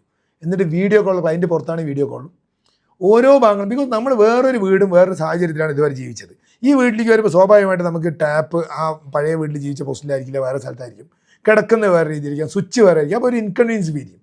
ആ ഇൻകൺവീനിയൻസ് പരിചയപ്പെടുത്തുക എന്നുള്ളതാണ് ഈ 15ാമത്തെ പ്രോട്ടോകോൾ. ഒപ്പം ഇവിടെ സ്വിച്ച് എന്തൊക്കെയാണ്, എങ്ങനെയൊക്കെയാണ് ചെയ്യേണ്ടത്. പിന്നെ നമ്മൾ ഈ ചുമലിലൊക്കെ പെട്ടെന്ന് ഈ 10 മാസം അല്ലെങ്കിൽ ഒരു വർഷം കൊണ്ടൊക്കെ പണിയെടുത്ത് കൊടുക്കുന്ന വീടുകളിലൊക്കെ ചിലപ്പോൾ ഈ ചുമലിലുള്ള വെള്ളമൊക്കെ നനയ്ക്കല്ലേ, അതിൻ്റെ ഗ്രാവിറ്റിയൊക്കെ അടിയിൽ കൂടെ ഇറങ്ങി വന്നിട്ട് നമ്മുടെ ഈ സ്കേർട്ടിങ്ങിൻ്റെയൊക്കെ തൊട്ട് മുകളിൽ കൂടെ ചെറിയ പൂപ്പൽ പോലെയൊക്കെ വരാൻ സാധ്യതയുണ്ട് കുറച്ച് കഴിയുമ്പോൾ. അപ്പോൾ അതൊക്കെ വന്നാൽ അത് ഒരു കൊല്ലം കഴിഞ്ഞ് പെയിൻ്റ് അടിക്കുമ്പോൾ വൃത്തിയായിട്ട് പോകും, അത് പ്രോബ്ലം ഒന്നുമില്ല. അപ്പോൾ അത് പ്രോബ്ലം ഇല്ല എന്നാൽ ക്ലയൻറ്റിനെ പറഞ്ഞ് മനസ്സിലാക്കിയില്ലെങ്കിൽ അത് കാണുമ്പോൾ അവർക്കൊരു മനസ്സിനൊരു ബയസ്റ്റ് ആവും. അതേപോലെ തന്നെ ഓരോ കാര്യം ടാപ്പോ അങ്ങനെ എന്തെങ്കിലും കുറി വന്നാൽ എങ്ങനെയാണ് വെൻഡേഴ്സിൻ്റെ അല്ലെങ്കിൽ അതിൻ്റെ മാനുഫാക്ചറേഴ്സിനെ ബന്ധപ്പെടേണ്ടത്, അതിൻ്റെ സർവീസ് എങ്ങനെയാണ് കിട്ടുക, എത്ര ഗ്യാരണ്ടി ഉണ്ട്, ഇത്തരത്തിലുള്ള എല്ലാ കാര്യങ്ങളും ഗേറ്റ് ടു ഗേറ്റിൽ നിന്ന് കയറിയിട്ട് കാല് തുടക്കിന് ചവിട്ടി തിരുമണ കല്ല് മുതൽ അകത്തു കൂടെ ഒക്കെ പോയി എല്ലാവരുടെയും ക്ലയൻറ്റിനെ പരിചയപ്പെടുത്തി ഓരോ സ്വിച്ചുകളും ഇട്ട് നോക്കി വർക്ക് ചെയ്യേണ്ടത് നോക്കി, ഒപ്പം ടാപ്പുകളൊക്കെ തുറന്നു നോക്കി വെള്ളം ഒക്കെ വരുന്ന എല്ലാം കറക്റ്റാണോ എന്ന് വെരിഫൈ ചെയ്ത് ഉറപ്പിക്കുന്ന പ്രോട്ടോക്കോളാണ് 11ാമത്തെ പ്രോട്ടോക്കോൾ. ക്ലിയർ ആയെന്ന് വിചാരിക്കും. ഇനി അടുത്തത് ഇതിന് അങ്ങനെ കണ്ടിന്യൂ ചെയ്യണം. 12ാമത്തെ protocol. 12ാമത്തെ protocol key hand ഓവറിങ് day. അന്ന് കാലത്ത് ദയവിട്ട് ഒരു റിക്വസ്റ്റും കൂടി ഇതിനകത്ത് വയ്ക്കുകയാണ്. ചില ആളുകൾ വാങ്ങിച്ച് മുട്ടായി അല്ലെങ്കിൽ സ്വീറ്റ്സ് കൊണ്ടുവന്നിട്ട് ഓഫീസിൽ ഇത് തുറന്നു പറയുന്നത്. അവരുടെ സന്തോഷം കൊണ്ട് കൊണ്ടുവന്നിട്ട് പിന്നെ സ്വീറ്റ്സ് കൊണ്ട് വലിയ വാശിയായി മാറാൻ തുടങ്ങുന്ന അവസാനം. അപ്പോൾ അതുകൊണ്ട് അത്തരത്തിലുള്ള ഒരു പ്രൈസോ ഒരു എന്താ പറയുക ഒരു പ്രസൻറ്റോ ഞങ്ങൾക്ക് തരരുത്. ബിക്കോസ് ഞങ്ങൾക്ക് ഇത് വളരെ ഹോണസ്റ്റായിട്ട് 1 രൂപ ചായയോ വടയോ ആരുടെ അടുത്ത് ഒന്നും വാങ്ങിക്കുടിക്കാതെ ഒരു കമ്മീഷനോ ഒരു എന്താണ് ചില ക്ലയൻസിൻ്റെ അടുത്ത് അപ്പോൾ ഈ കമ്മീഷനിൽ കിക്ക് ബാക്സ് ഉണ്ടാവും. അതൊരു പുതിയ ലാംഗ്വേജ് ആണ്. അതായത് ഈ വല്ലതൊക്കെ ചെയ്ത് കൊടുക്കും, അല്ല 100 റുപ്യൻ്റെ സാധനം 100 റുപ്യക്ക് വാങ്ങിയിട്ട് ക്ലയൻറ്റ് ബില്ല് ചെയ്യുമ്പോൾ നമുക്ക് എന്തോ ഒരു 20 റുപ്യ കിക്ക് ബാക്ക് അങ്ങനെ ഒരു സാധനം ഉണ്ടത്രേ. അതൊന്നും നമ്മുടെ സിസ്റ്റത്തിനുള്ള വർക്ക് ചെയ്യില്ല. ഇതിനുള്ള അത്തരത്തിലുള്ള ഒരു അൺഎത്തിക്കൽ പ്രാക്ടീസും ഞങ്ങൾ അനുവദിക്കാത്തതുകൊണ്ട് ഞങ്ങൾക്ക് ദയവ് ചെയ്തിട്ട് ഒരു തരത്തിലുള്ള ഒന്നും ഞങ്ങൾക്ക് കൊണ്ടുവന്ന ഒരു പ്രൈസോ പ്രസൻറ്റോ തരേണ്ടതില്ല, ഞങ്ങൾ വാങ്ങിക്കാൻ പാടില്ല. അപ്പോൾ അങ്ങനെ കീ ഹാൻഡ് ഓവറിങ് ഡേ ആണ്. നമ്മൾ വളരെ ഭക്തിപൂർവ്വം വളരെ സ്നേഹത്തോടു കൂടി ഇപ്പോൾ ഞങ്ങളുടെ ലക്ഷ്യമെന്ന് പറയുന്നത് ക്ലയൻസിന് വീടുകൾ നന്നായിട്ട് ചെയ്ത് കൊടുക്കുക എന്നുള്ളതാണ്. അപ്പോൾ അത് പ്രകാരം നമ്മളെ ക്ലയൻസിന് കീ ഹാൻഡ് ഓവറിങ് ഡേ അന്ന് ആ SOPൻ്റെ അതേപോലെ briefing of project management summary ഉണ്ടാവും കീ ഹാൻഡ് ഓവർ ചെയ്യുമ്പോൾ. അതായത് ഇത് എന്തൊക്കെയാണ് ബില്ലുകൾ, സമ്മറികൾ, അതിൻ്റെ ഗ്യാരണ്ടി കാർഡുകൾ, അതിൻ്റെ യൂസർ മാനുവൽ എന്ന് പറയുന്ന ബുക്ക്. അതേപോലെ പ്രോജക്റ്റ് മാനേജ്മെൻറ്റ് നമ്മൾ ഈ ഡിസ്ചാർജ് സമ്മറി ഒക്കെ ഉണ്ടല്ലോ ഹോസ്പിറ്റലിൽ, അതേപോലെ പ്രോജക്റ്റ് മാനേജ്മെൻറ്റ് ആരൊക്കെ എന്നൊക്കെ വന്നു, എന്തൊക്കെ ചെയ്തു, എന്തൊക്കെ ഡിസ്കസ് ചെയ്തു, എന്താണെന്നുള്ള പ്രോജക്റ്റ് മാനേജ്മെൻറ്റ് സമ്മറി എല്ലാം ഉണ്ടാവും. ക്ലയൻസിന് വേണമെങ്കിൽ പിയർ റിവ്യൂ അടക്കം ചെയ്യാൻ പറ്റുന്ന പോലെ ഈ ഇതിൻ്റെ ക്വാണ്ടിറ്റി അടക്കം വെച്ചിട്ട് ഇതൊക്കെ അവിടെ ഉപയോഗിച്ചിട്ടുണ്ടോ എന്നുള്ള പിയർ റിവ്യൂ അടക്കം ചെയ്യാൻ പറ്റുന്ന ഡോക്യുമെൻ്റ് അടക്കമായിരിക്കും കൊടുക്കുക. അതായത് എത്ര സാധനങ്ങൾ വാങ്ങി, ഇതൊക്കെ ഇവിടെ മര്യാദയ്ക്ക് ഉപയോഗിച്ചിട്ടുണ്ടോ. അങ്ങനെ കൊടുക്കുമ്പോൾ ആ ക്ലയൻറ്റിന് അത്രയും എന്താ പറയുക ട്രസ്റ്റ് വർത്തിനെസ് ആണ് നമ്മൾ ബിൽഡ് ചെയ്ത് ഈ സിസ്റ്റത്തിൽ കൂടെ കൊടുക്കുന്നത്. ഇതാണ് 12ാമത്തെ പ്രോട്ടോക്കോൾ. 12ാമത്തെ പ്രോട്ടോക്കോൾ കൂടെ കഴിയുമ്പോൾ കീ ഹാൻഡ് ഓവറിങ് കഴിഞ്ഞു. ക്ലിയർ ആയോ? 12 പ്രോട്ടോക്കോൾ നമ്മൾ ഈ വീട് കെട്ടി കയ്യിൽ കൊടുത്തു കഴിഞ്ഞു എന്നർത്ഥം, റൈറ്റ്? ഇനി അടുത്തത് 13ാമത്തെ പ്രോട്ടോക്കോളാണ്. ഈ 13ാമത്തെ പ്രോട്ടോക്കോൾ ഡോക്യുമെൻറ്റേഷൻ ഡിപ്പാർട്ട്മെൻറ്റിൻ്റെയാണ്. ഞാൻ നേരത്തെ പറഞ്ഞു സൈറ്റിൽ വരുമ്പോൾ പ്രോജക്റ്റ് എക്സിക്യൂട്ടീവിന് PMC ഉണ്ടാവും, പിന്നെ സൈറ്റ് എഞ്ചിനീയർ ഉണ്ടാവും, പിന്നെ എന്താ ക്വാണ്ടിറ്റി സർവേ ഉണ്ടാവും, ഒപ്പം ഡോക്യുമെൻറ്റേഷൻ ഉണ്ടാവും പറഞ്ഞു. ആ ഡോക്യുമെൻറ്റേഷൻ ഡിപ്പാർട്ട്മെൻറ്റ് പണി എന്തൊക്കെയാണ് പറഞ്ഞാൽ ചിലപ്പോൾ സൈറ്റിൽ എന്താ പറയുക പൊസഷൻ അടയ്ക്കുക, ടാക്സ്, അല്ലെങ്കിൽ അത്തരത്തിലുള്ള മറ്റേ റവന്യൂ റിലേറ്റഡ് വർക്കുകൾ, മറ്റേ ലോക്കൽ സെൽഫ് ഗവൺമെൻറ് റിലേറ്റഡ്, അതായത് പഞ്ചായത്തോ മുനിസിപ്പാലിറ്റിയുള്ള പെർമിറ്റ്, അത്തരത്തിലുള്ള സാധനങ്ങളിൽ അതൊക്കെ റിലേറ്റ് ചെയ്തിട്ടുള്ള വർക്കാണ് ഇവർ ഈ ഡോക്യുമെൻറ്റേഷൻ്റെ വർക്ക്. ഒപ്പം ഇലക്ട്രിസിറ്റി കണക്ഷൻ വല്ലതും എടുക്കേണ്ടതുണ്ടെങ്കിൽ അത് കോൺട്രാക്ടേഴ്സ് അത് മറ്റേ തന്നെ സിവിൽ തന്നെ വരും, എന്നാലും വല്ല സപ്പോർട്ട് വല്ലതും അതിനുമല്ല ഈ സ്റ്റാറ്റ്യൂട്ടറി പേപ്പേഴ്സ് വല്ലതും കൊടുക്കേണ്ടതുണ്ടെങ്കിൽ കൊടുക്കുക. ഇതാണ് ഒരു വർക്ക്. അപ്പോൾ ഇത്തരത്തിലുള്ള കാര്യങ്ങൾ ആദ്യം എന്ത് ചെയ്യേണ്ടി വരും? ഒരു പ്ലോട്ട് എടുത്താൽ ഐദർ സ്വന്തം പ്ലോട്ടാണെങ്കിലും അല്ല സിറ്റി ബിൽഡേഴ്സ് ആപ്പിൻ്റെ അടുത്ത് വാങ്ങിയ പ്ലോട്ടാണെങ്കിലും പുതിയ പ്ലോട്ട് വാങ്ങിയിട്ടാണ് ഒക്കെ അതിൻ്റെ റവന്യൂ ഡോക്യുമെൻറ്റേഷൻ്റെ അപ്ഡേഷനും അതിനുശേഷം ബിൽഡിംഗ് പെർമിറ്റുകൾ സ്റ്റാറ്റ്യൂട്ടറി ആയിട്ട് എടുക്കുന്നതാണ് ഫസ്റ്റ് സ്റ്റേജ്. അതായത് 13ാമത്തെ പ്രോട്ടോക്കോളിൻ്റെ ഡോക്യുമെൻറ്റേഷൻ്റെ ഫസ്റ്റ് സ്റ്റേജ് എന്ന് പറയുന്നത്, റൈറ്റ്? ഇനി അതിൽ തന്നെ ഈ 13ാമത്തെ പ്രോട്ടോക്കോളിൽ തന്നെ സെക്കൻഡ് സ്റ്റേജ് ഉണ്ട്. അത് ഏകദേശം ബിൽഡിംഗ് വീട് കഴിയാറാകുമ്പോൾ കംപ്ലീഷൻ കൊടുക്കുകയും ഇലക്ട്രിസിറ്റി അവിടെ ടെമ്പററി ഇലക്ട്രിസിറ്റി കണക്ഷൻ ഉണ്ടാവും വീട്ടിൽ, അതിനെ ഡൊമസ്റ്റിക് ആയിട്ട് അതായത് ഹൗസ് ഹോൾഡ് കണക്ഷൻ ആക്കിയിട്ട് ചേഞ്ച് ചെയ്യും. അത്തരത്തിലുള്ള കാര്യങ്ങളൊക്കെ ചെയ്തിട്ട് ഒക്കുപ്പൻസി നമ്പർ അടക്കം വാങ്ങി ഹൗസ് നമ്പർ അടക്കം വാങ്ങിച്ച് തരുന്ന ഡോക്യുമെൻറ്റേഷൻ്റെ വർക്കിൻ്റെ 2 സ്റ്റേജും കൂടിയതാണ് 13ാമത്തെ പ്രോട്ടോക്കോൾ. ക്ലിയർ ആയെന്ന് വിചാരിക്കും. ഇനി 14ാമത്തെ പ്രോട്ടോക്കോൾ അതിന് കണക്ട് ചെയ്ത് തന്നെ പോവാം. 14ാമത്തെ പ്രോട്ടോക്കോൾ പറഞ്ഞാൽ നമ്മൾ ഈ വീട് താമസിക്കാൻ തുടങ്ങിക്കഴിഞ്ഞാൽ ആളുകൾ സ്വാഭാവികമായിട്ട് അവർക്ക് അവരുടേതായ പണികളും എല്ലാം ഉണ്ടാവും. വീട്ടിൽ താമസിക്കുന്ന ആളുകൾക്ക് അവർക്ക് ഇത് കഴിഞ്ഞാൽ പെയിൻ്റ് അടിക്കണം, മെയിൻറ്റെയിൻ ചെയ്യണം, അതായത് 3 കൊല്ലത്തിൽ ചെയ്യേണ്ടത് 5 കൊല്ലത്തിൽ ചെയ്യേണ്ട പണി, അങ്ങനെ ഓരോ പണികളുണ്ട്. ഇതൊക്കെ നമ്മൾ കൃത്യമായിട്ട് മാർക്ക് ചെയ്ത് വെച്ച് ആ സമയത്ത് ആ ക്ലയൻറ്റിനെ ഇൻറ്റിമേറ്റ് ചെയ്ത് അത് ഇതേ മെത്തേഡിൽ കൂടെ ഒരു കളവും ചതിയോ ഒന്നുമില്ല. നേരത്തെ പറഞ്ഞ പോലെ ഈ വോള്യൂം ഉള്ളത് കൊണ്ട് കോസ്റ്റ് 5 മുതൽ 50% വരെയും അതിൽ കൂടുതൽ ഡിസ്കൗണ്ട് കിട്ടി. അത് ഡയറക്റ്റ് ക്ലയൻറ്റിന് കൊടുത്ത് അതും ഇതേപോലെ 10, 15, 20, 10% സേവ് ചെയ്തുകൊണ്ട് ക്ലയൻസിന് ഓരോ സമയത്ത് പെയിൻറ്റിങ് അല്ലെങ്കിൽ മറ്റേ പൈപ്പുകളുടെ മറ്റേ ഓവർറോളിങ്, അല്ലെങ്കിൽ ഇലക്ട്രിസിറ്റി MCB എപ്പോൾ നോക്കണം, ELCB എപ്പോൾ നോക്കണം, അത്തരത്തിലുള്ള പീരിയോഡിക്കൽ മെയിൻ്റെനൻസ് ക്ലയൻറ്റിന് വേണ്ടി ഇതേ മെത്തേഡിൽ കൂടെ കോസ്റ്റ് ഡെപ്പോസിറ്റ് ചെയ്ത് നമ്മളുടെ ഇവിടെയുള്ള പീരിയോഡിക്കൽ മെയിൻ്റെനൻസ് കോൺട്രാക്ടേഴ്സിൽ കൂടെ അല്ലെങ്കിൽ വർക്കേഴ്സിൽ കൂടെയും വളരെ പ്രൊഫഷണലായിട്ട് വളരെ സ്റ്റാൻഡേർഡായിട്ട് ചെയ്തെടുക്കുന്ന പ്രോട്ടോക്കോളാണ് 14ാമത്തെ പ്രോട്ടോക്കോൾ. ഇനി 15ാമത്തെ പ്രോട്ടോക്കോൾ. ഈ 14 പ്രോട്ടോക്കോളിൽ കൂടെ 14ാമത്തെ പ്രോട്ടോക്കോളിലൂടെ പീരിയോഡിക്കൽ മെയിൻ്റെനൻസ് ഒക്കെ ചെയ്തിട്ടുള്ള വീടുകളിൽ അവർക്ക് ചിലപ്പോൾ റീസെൽ ചെയ്യേണ്ടി വന്നാൽ, സിറ്റീസിലേക്ക് നമുക്ക് നാളെ എക്സ്പാൻഡ് ചെയ്ത് വരുമ്പോൾ അല്ലെങ്കിൽ അവർക്ക് റീസെൽ ചെയ്യേണ്ടി വരുമ്പോൾ ഇതെങ്ങനെ റീസെൽ ചെയ്യാന്ന് അവർക്കറിയില്ല. അപ്പോൾ അവർ ആരെയൊക്കെ വല്ല എവിടെയെങ്കിലുമൊക്കെ പറയുകയൊക്കെ ചെയ്യുമ്പോൾ പ്രോപ്പറായിട്ടുള്ള വില കിട്ടാതെയൊക്കെ വരികയാണെങ്കിൽ വരാൻ സാധ്യത. അതിനെ ഓവർകം ചെയ്യാൻ നമ്മളുടെ ഡിജിറ്റൽ പ്ലാറ്റ്ഫോമിൽ തന്നെ ഈ നന്നായി മെയിൻറ്റെയിൻ ചെയ്ത വീടുകളാണെങ്കിൽ അതിന് ലിസ്റ്റ് ചെയ്യുകയും അതിന് നല്ല വിലയ്ക്ക്, മാന്യമായിട്ടുള്ള വിലയ്ക്ക് റീസെൽ ചെയ്യുകയും ആ റീസെൽ ചെയ്ത് വാങ്ങിക്കാൻ വരുന്നവർക്കോ അവർക്കും ബെസ്റ്റ് പ്രൈസിന് ഇതിനകത്ത്, ബിക്കോസ് നമ്മൾ നോമിനൽ ആ ഡിജിറ്റൽ പ്ലാറ്റ്ഫോമിൽ ചാർജസ് മാത്രമേ ഈടാക്കുള്ളൂ. അപ്പോൾ അവർക്ക് വളരെ നല്ല കോസ്റ്റിന് അവർക്ക് കിട്ടാൻ സാധ്യത ഉണ്ടാകുമ്പോൾ ഇവർക്കത് എളുപ്പം വിൽക്കാനും പറ്റില്ലേ? ക്ലിയർ ആയോ? അപ്പോൾ ഈ 15 മീനിങ് ആയിട്ടുള്ള പ്രോട്ടോകോൾസിൽ കൂടെ ദിവസം ഇമ്പ്രൂവ്മെൻറ്റ്സ് വരുത്തിക്കൊണ്ട് ട്രൂ ആൻഡ് ട്രൂ ഓൺലി, സത്യസന്ധമായിക്കൊണ്ടും ഒരു കളവോ ചതിയോ ഉള്ളിൽ ഒരിക്കലും പെർമിറ്റ് ചെയ്യാതെ, ബിക്കോസ് അത് പെർമിറ്റ് ചെയ്താൽ അത് വന്നാൽ ഈ മോഡലില്ലാണ്ടാവും. ആ എല്ലാ കാര്യങ്ങളും തുറന്ന് പറഞ്ഞുകൊണ്ട് 10% സേവ് ചെയ്തുകൊണ്ട് ക്ലയൻസിൻ്റെ ഡ്രീം ഹോം, നേരത്തെ പറഞ്ഞ 3 പോയിന്റുകൾ, ഒന്നില്ലേ സ്വന്തം പ്ലോട്ടിൽ, അല്ലെങ്കിൽ ഈ സിറ്റി ബിൽഡേഴ്സ് ആപ്പിൻ്റെ അകത്ത് കൂടെ പ്ലോട്ടുകൾ വാങ്ങിയിട്ട്, അല്ലെങ്കിലോ ഇത് രണ്ടും അല്ലെങ്കിലോ അവർക്ക് ഇഷ്ടമുള്ള ലൊക്കേഷനിൽ പുതിയതായിട്ട് പ്ലോട്ടുകൾ വാങ്ങിയിട്ട് വീട് നിർമ്മിക്കാൻ പറ്റുന്ന 15 പ്രോട്ടോക്കോളാണ് ഇപ്പോൾ എക്സ്പ്ലെയിൻ ചെയ്ത് കഴിഞ്ഞത്. ഇനി നമ്മൾ ഡിസ്കസ് ചെയ്യാൻ പോകുന്നത് ഈ ക്ലയൻസ് സാധാരണമായിട്ട് ചോദിക്കുന്ന 2, 3, 4 ഒരു കൊറികളും കൂടിയാണ് ആൻസർ ചെയ്യാൻ പോകുന്നത്. അതായത് ചിലപ്പോൾ ക്ലയൻസ് ചോദിക്കും, ഇത് ലക്ഷറി ആണോ ചീപ്പാണോ? ഇത് ലക്ഷറിയും അല്ല ചീപ്പും അല്ല, ഇത് സ്റ്റാൻഡേർഡാണ്. ചുരുക്കത്തിൽ പറഞ്ഞാൽ നമ്മൾ ബെൻസോ BMW പോലുള്ള ലക്ഷറി സെഗ്മെൻ്റ് അല്ല, മാരുതിയോ ടൊയോട്ടയോ അല്ലെങ്കിൽ മഹേന്ദ്രയൊക്കെ പോലെ വാല്യൂ ഫോർ മണി എന്നുള്ള സെഗ്മെൻ്റാണ്. ഒന്നും കൂടി പറയുന്നത് എമിറേറ്റ്സ് അല്ല, ഇൻഡിഗോ എന്ന് നടത്തുന്നത്. ലക്ഷറി അല്ല, സ്റ്റാൻഡേർഡാണ്. പക്ഷേ സ്റ്റാൻഡേർഡാണോ? തീർച്ചയായിട്ടും സ്റ്റാൻഡേർഡാണ്, ചീപ്പല്ല. ക്ലിയർ ആയെന്ന് വിചാരിക്കുന്നു. അതാണ് നമ്മൾ കൂടുതൽ ചെയ്യുന്നത്. പിന്നെ ചില ആരെങ്കിലും ലക്ഷറി ചെയ്യണം എന്ന് പറഞ്ഞാൽ അതിന് we doesn't have any hesitation. ഇതേ പ്രോട്ടോകോൾസിൽ ഇതേപോലെ നമ്മൾക്ക് അവർ സെലക്ട് ചെയ്തിട്ടുള്ള ആ മെറ്റീരിയലിനനുസരിച്ച് വാങ്ങിച്ചുകൊണ്ട് ലക്ഷറിയാക്കി ചെയ്യാം. ബട്ട് നമ്മൾ കൂടുതൽ ഫോക്കസ് ചെയ്യുന്നതും കൂടുതൽ വീടുകൾ ചെയ്യുന്നതും ഒരു 30 to ഇപ്പോഴത്തെ കണ്ടീഷൻ 30 to 80 lakhs 1 crore ആ സെഗ്മെൻറ്റാണ് നമ്മൾ കൂടുതൽ വർക്ക് ചെയ്തുകൊണ്ടിരിക്കുന്നത്. ഇനി അടുത്തൊരു ക്വസ്റ്റ്യൻ ഇതേപോലെ ക്ലൈൻറ്റ് അടുത്ത് ചോദിക്കുന്നത്, നമുക്ക് റെഡി ടു ഓക്കുപൈ വീട് വാങ്ങിച്ച തലവേനയൊന്നും ഇല്ല. അത് പ്രാക്ടിക്കലി കറക്റ്റ് അല്ല. ബിക്കോസ് വീടുകൾ എന്നല്ല, ഇന്ന് ഡ്രസ്സിങ്സ് പോലും മനുഷ്യൻ്റെ എല്ലാ കാര്യത്തിലും നമ്മൾ വളരെ കസ്റ്റമൈസ്ഡ് ആണ്. ആളുകൾ വളരെ ചോയ്സ് ഇഷ്ടപ്പെടുന്ന ആളുകളാണ്. അപ്പോൾ അതുകൊണ്ട് നമ്മൾക്ക് നമ്മുടെ വീടിൻ്റെ അളവ് നമ്മുടെ ഡ്രീം പ്രകാരമായ സമാധാനം ഉണ്ടാകും. 1. 2, നമ്മൾ മുഖ്യമായും 90% വീടുകൾ ലോണൊക്കെ എടുത്തിട്ടായിരിക്കും വാങ്ങിക്കുക. ലോണൊക്കെ എടുത്തിട്ട് വാങ്ങിക്കുമ്പോൾ 40 ലക്ഷം രൂപയുടെ വീട് റെഡി ടു ഓക്കുപൈ റെഡിമെയ്ഡ് വാങ്ങിക്കുമ്പോൾ എങ്ങനെയാണെങ്കിലും 40 ലക്ഷം രൂപയുടെ വീടിന് 4 ലക്ഷം രൂപയും സ്റ്റാമ്പ് ഡ്യൂട്ടി സാധാരണ ഇന്ത്യയിലുള്ള ഏകദേശം എല്ലാ സ്റ്റേറ്റുകളിലും ആവറേജ് 10% സ്റ്റാമ്പ് ഡ്യൂട്ടി വരും. രജിസ്ട്രേഷനൊക്കെ കൂടി 1, 10, 11, 12 വരാൻ സാധ്യതയുണ്ട്. വേറെ നമ്മൾ സ്ഥലം വാങ്ങിച്ച് ബിൽഡ് ചെയ്യുകയാണെങ്കിൽ സ്ഥലത്തിൻ്റെ മാത്രം സ്റ്റാമ്പ് ഡ്യൂട്ടി കൊടുത്തിട്ട് ബാക്കി നമ്മൾ ബിൽഡ് ചെയ്തെടുക്കല്ലേ ഉള്ളൂ. അപ്പോൾ അത് സാധാരണമായിട്ട് നമുക്ക് കോസ്റ്റ് വൈസും എക്കണോമിക്കലിയും അത് വളരെ ബെനിഫിഷ്യൽ ആവാനാണ് സാധ്യത. നിങ്ങൾക്ക് മനസ്സിലാവേണ്ടെന്ന് വിചാരിക്കും. പിന്നെ അടുത്തത് ചില ക്ലയൻസ് പറയും, ഞങ്ങൾക്ക് മറ്റേ സിബിൽ സ്കോറിൽ ചില ഇഷ്യൂ ഉണ്ട്, അല്ലെങ്കിൽ ലോണ് കിട്ടുമോ ഇല്ലയോ, അല്ലെങ്കിൽ ഞങ്ങൾ ഇപ്പോൾ വർക്ക് ചെയ്യുന്നത് എന്താണ്, ഞങ്ങൾ ഒരു കോൺട്രാക്റ്റാണ്, എനിക്ക് പ്രോപ്പറായിട്ട് പേപ്പറിൽ കൂടെ അല്ല സാലറി, അതിപ്പോൾ എന്താ ചെയ്യുക? ഒരു കാര്യം ഉറപ്പിക്കുക, നമ്മൾ വളരെ എഫക്റ്റീവായിട്ടുള്ളൊരു ടീമും എഫക്റ്റീവായിട്ടുള്ളൊരു ഡിജിറ്റൽ സിസ്റ്റവും ട്രാൻസ്പെറൻ്റായിട്ട് ഹ്യൂമൻലിയും ലീഗലിയും പോസിബിൾ ആയിട്ടുള്ള ഏത് കാര്യവും നടത്തിയെടുക്കാൻ നമ്മുടെ സിസ്റ്റത്തിനും പറ്റും. അതിന് പറ്റിയ ടീമാണ് നമ്മളുള്ളത്. അപ്പോൾ ഒരു ഗോ ഗെറ്റർ ആറ്റിറ്റ്യൂഡിൽ തുറന്ന മനസ്സിലൂടി ഒരു കാര്യം ഉറപ്പിക്കുക, ഇതിൻ്റെ ഉള്ളിൽ ഒരു കക്കണാളോ ചതിക്കണാളോ കളവ് കാണിക്കണാളോ കമ്മീഷൻ വാങ്ങിക്കണാളോ ഒരു ചായ വടയോ എവിടെന്നെങ്കിലും കിട്ടും എന്ന് ചിന്തിച്ചിട്ട് എന്തെങ്കിലും ചെയ്യുന്ന ഒരാളും ഉണ്ടാവില്ല.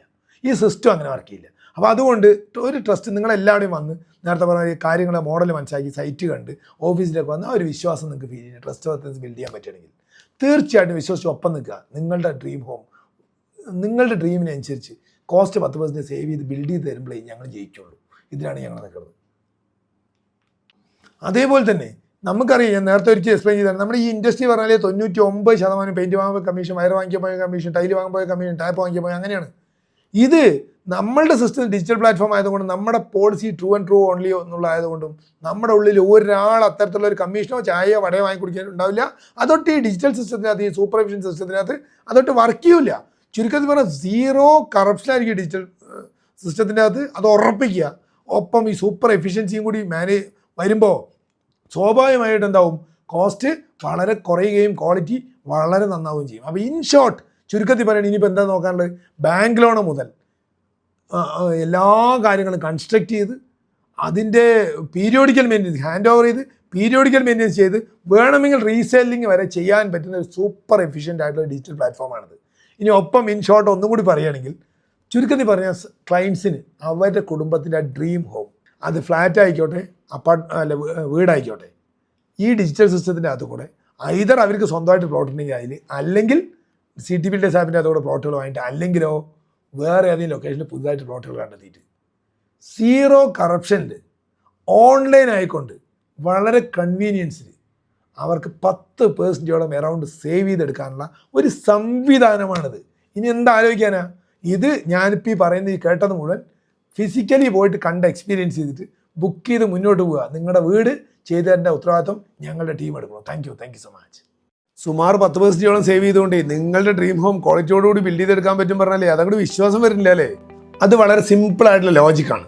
ആമസോണും ഫ്ലിപ്കാർട്ടും Alibaba.com ഒക്കെ പോലെ നമ്മളുടെ ഡിജിറ്റൽ പ്ലാറ്റ്ഫോമിൽ വലിയ കളക്റ്റീവ് ഓൺലി ഉള്ളതിനാൽ കൺസൾട്ടൻസും വർക്ക് കോൺട്രാക്ടേഴ്സും സപ്ലൈയേഴ്സും ഒക്കെ 5 മുതൽ 50% വരെ ഡിസ്കൗണ്ട് ഓഫർ ചെയ്യാറ്. ആ ഡിസ്കൗണ്ട് നേരിട്ട് നമ്മുടെ ഡിജിറ്റൽ പ്ലാറ്റ്ഫോമിൽ കൂടെ നിങ്ങൾക്ക് തരികയും ടോട്ടൽ പ്രോജക്റ്റ് ഹൗസിംഗ് ലോൺ മുതൽ ഫിനിഷിംഗ് വരെ ഫുള്ളി ട്രാൻസ്പെറന്റ് ആയിട്ടും സൂപ്പർ എഫിഷ്യന്റ് ആയിട്ടും ഞങ്ങളുടെ ടീം മാനേജ് ചെയ്യുമ്പോൾ നിങ്ങളുടെ സ്വപ്ന വീട് ക്വാളിറ്റിയോട് കൂടിയിട്ട് സുമാർ 10% സേവ് ചെയ്തുകൊണ്ട് നിങ്ങളുടെ സ്വന്തം പ്ലോട്ടിലോ അല്ലെങ്കിൽ CT ബിൽഡേഴ്സ് ആപ്പിലൂടെ പ്ലോട്ടുകൾ വാങ്ങിയിട്ടോ അവിടെ നിർമ്മിക്കാം. That's all.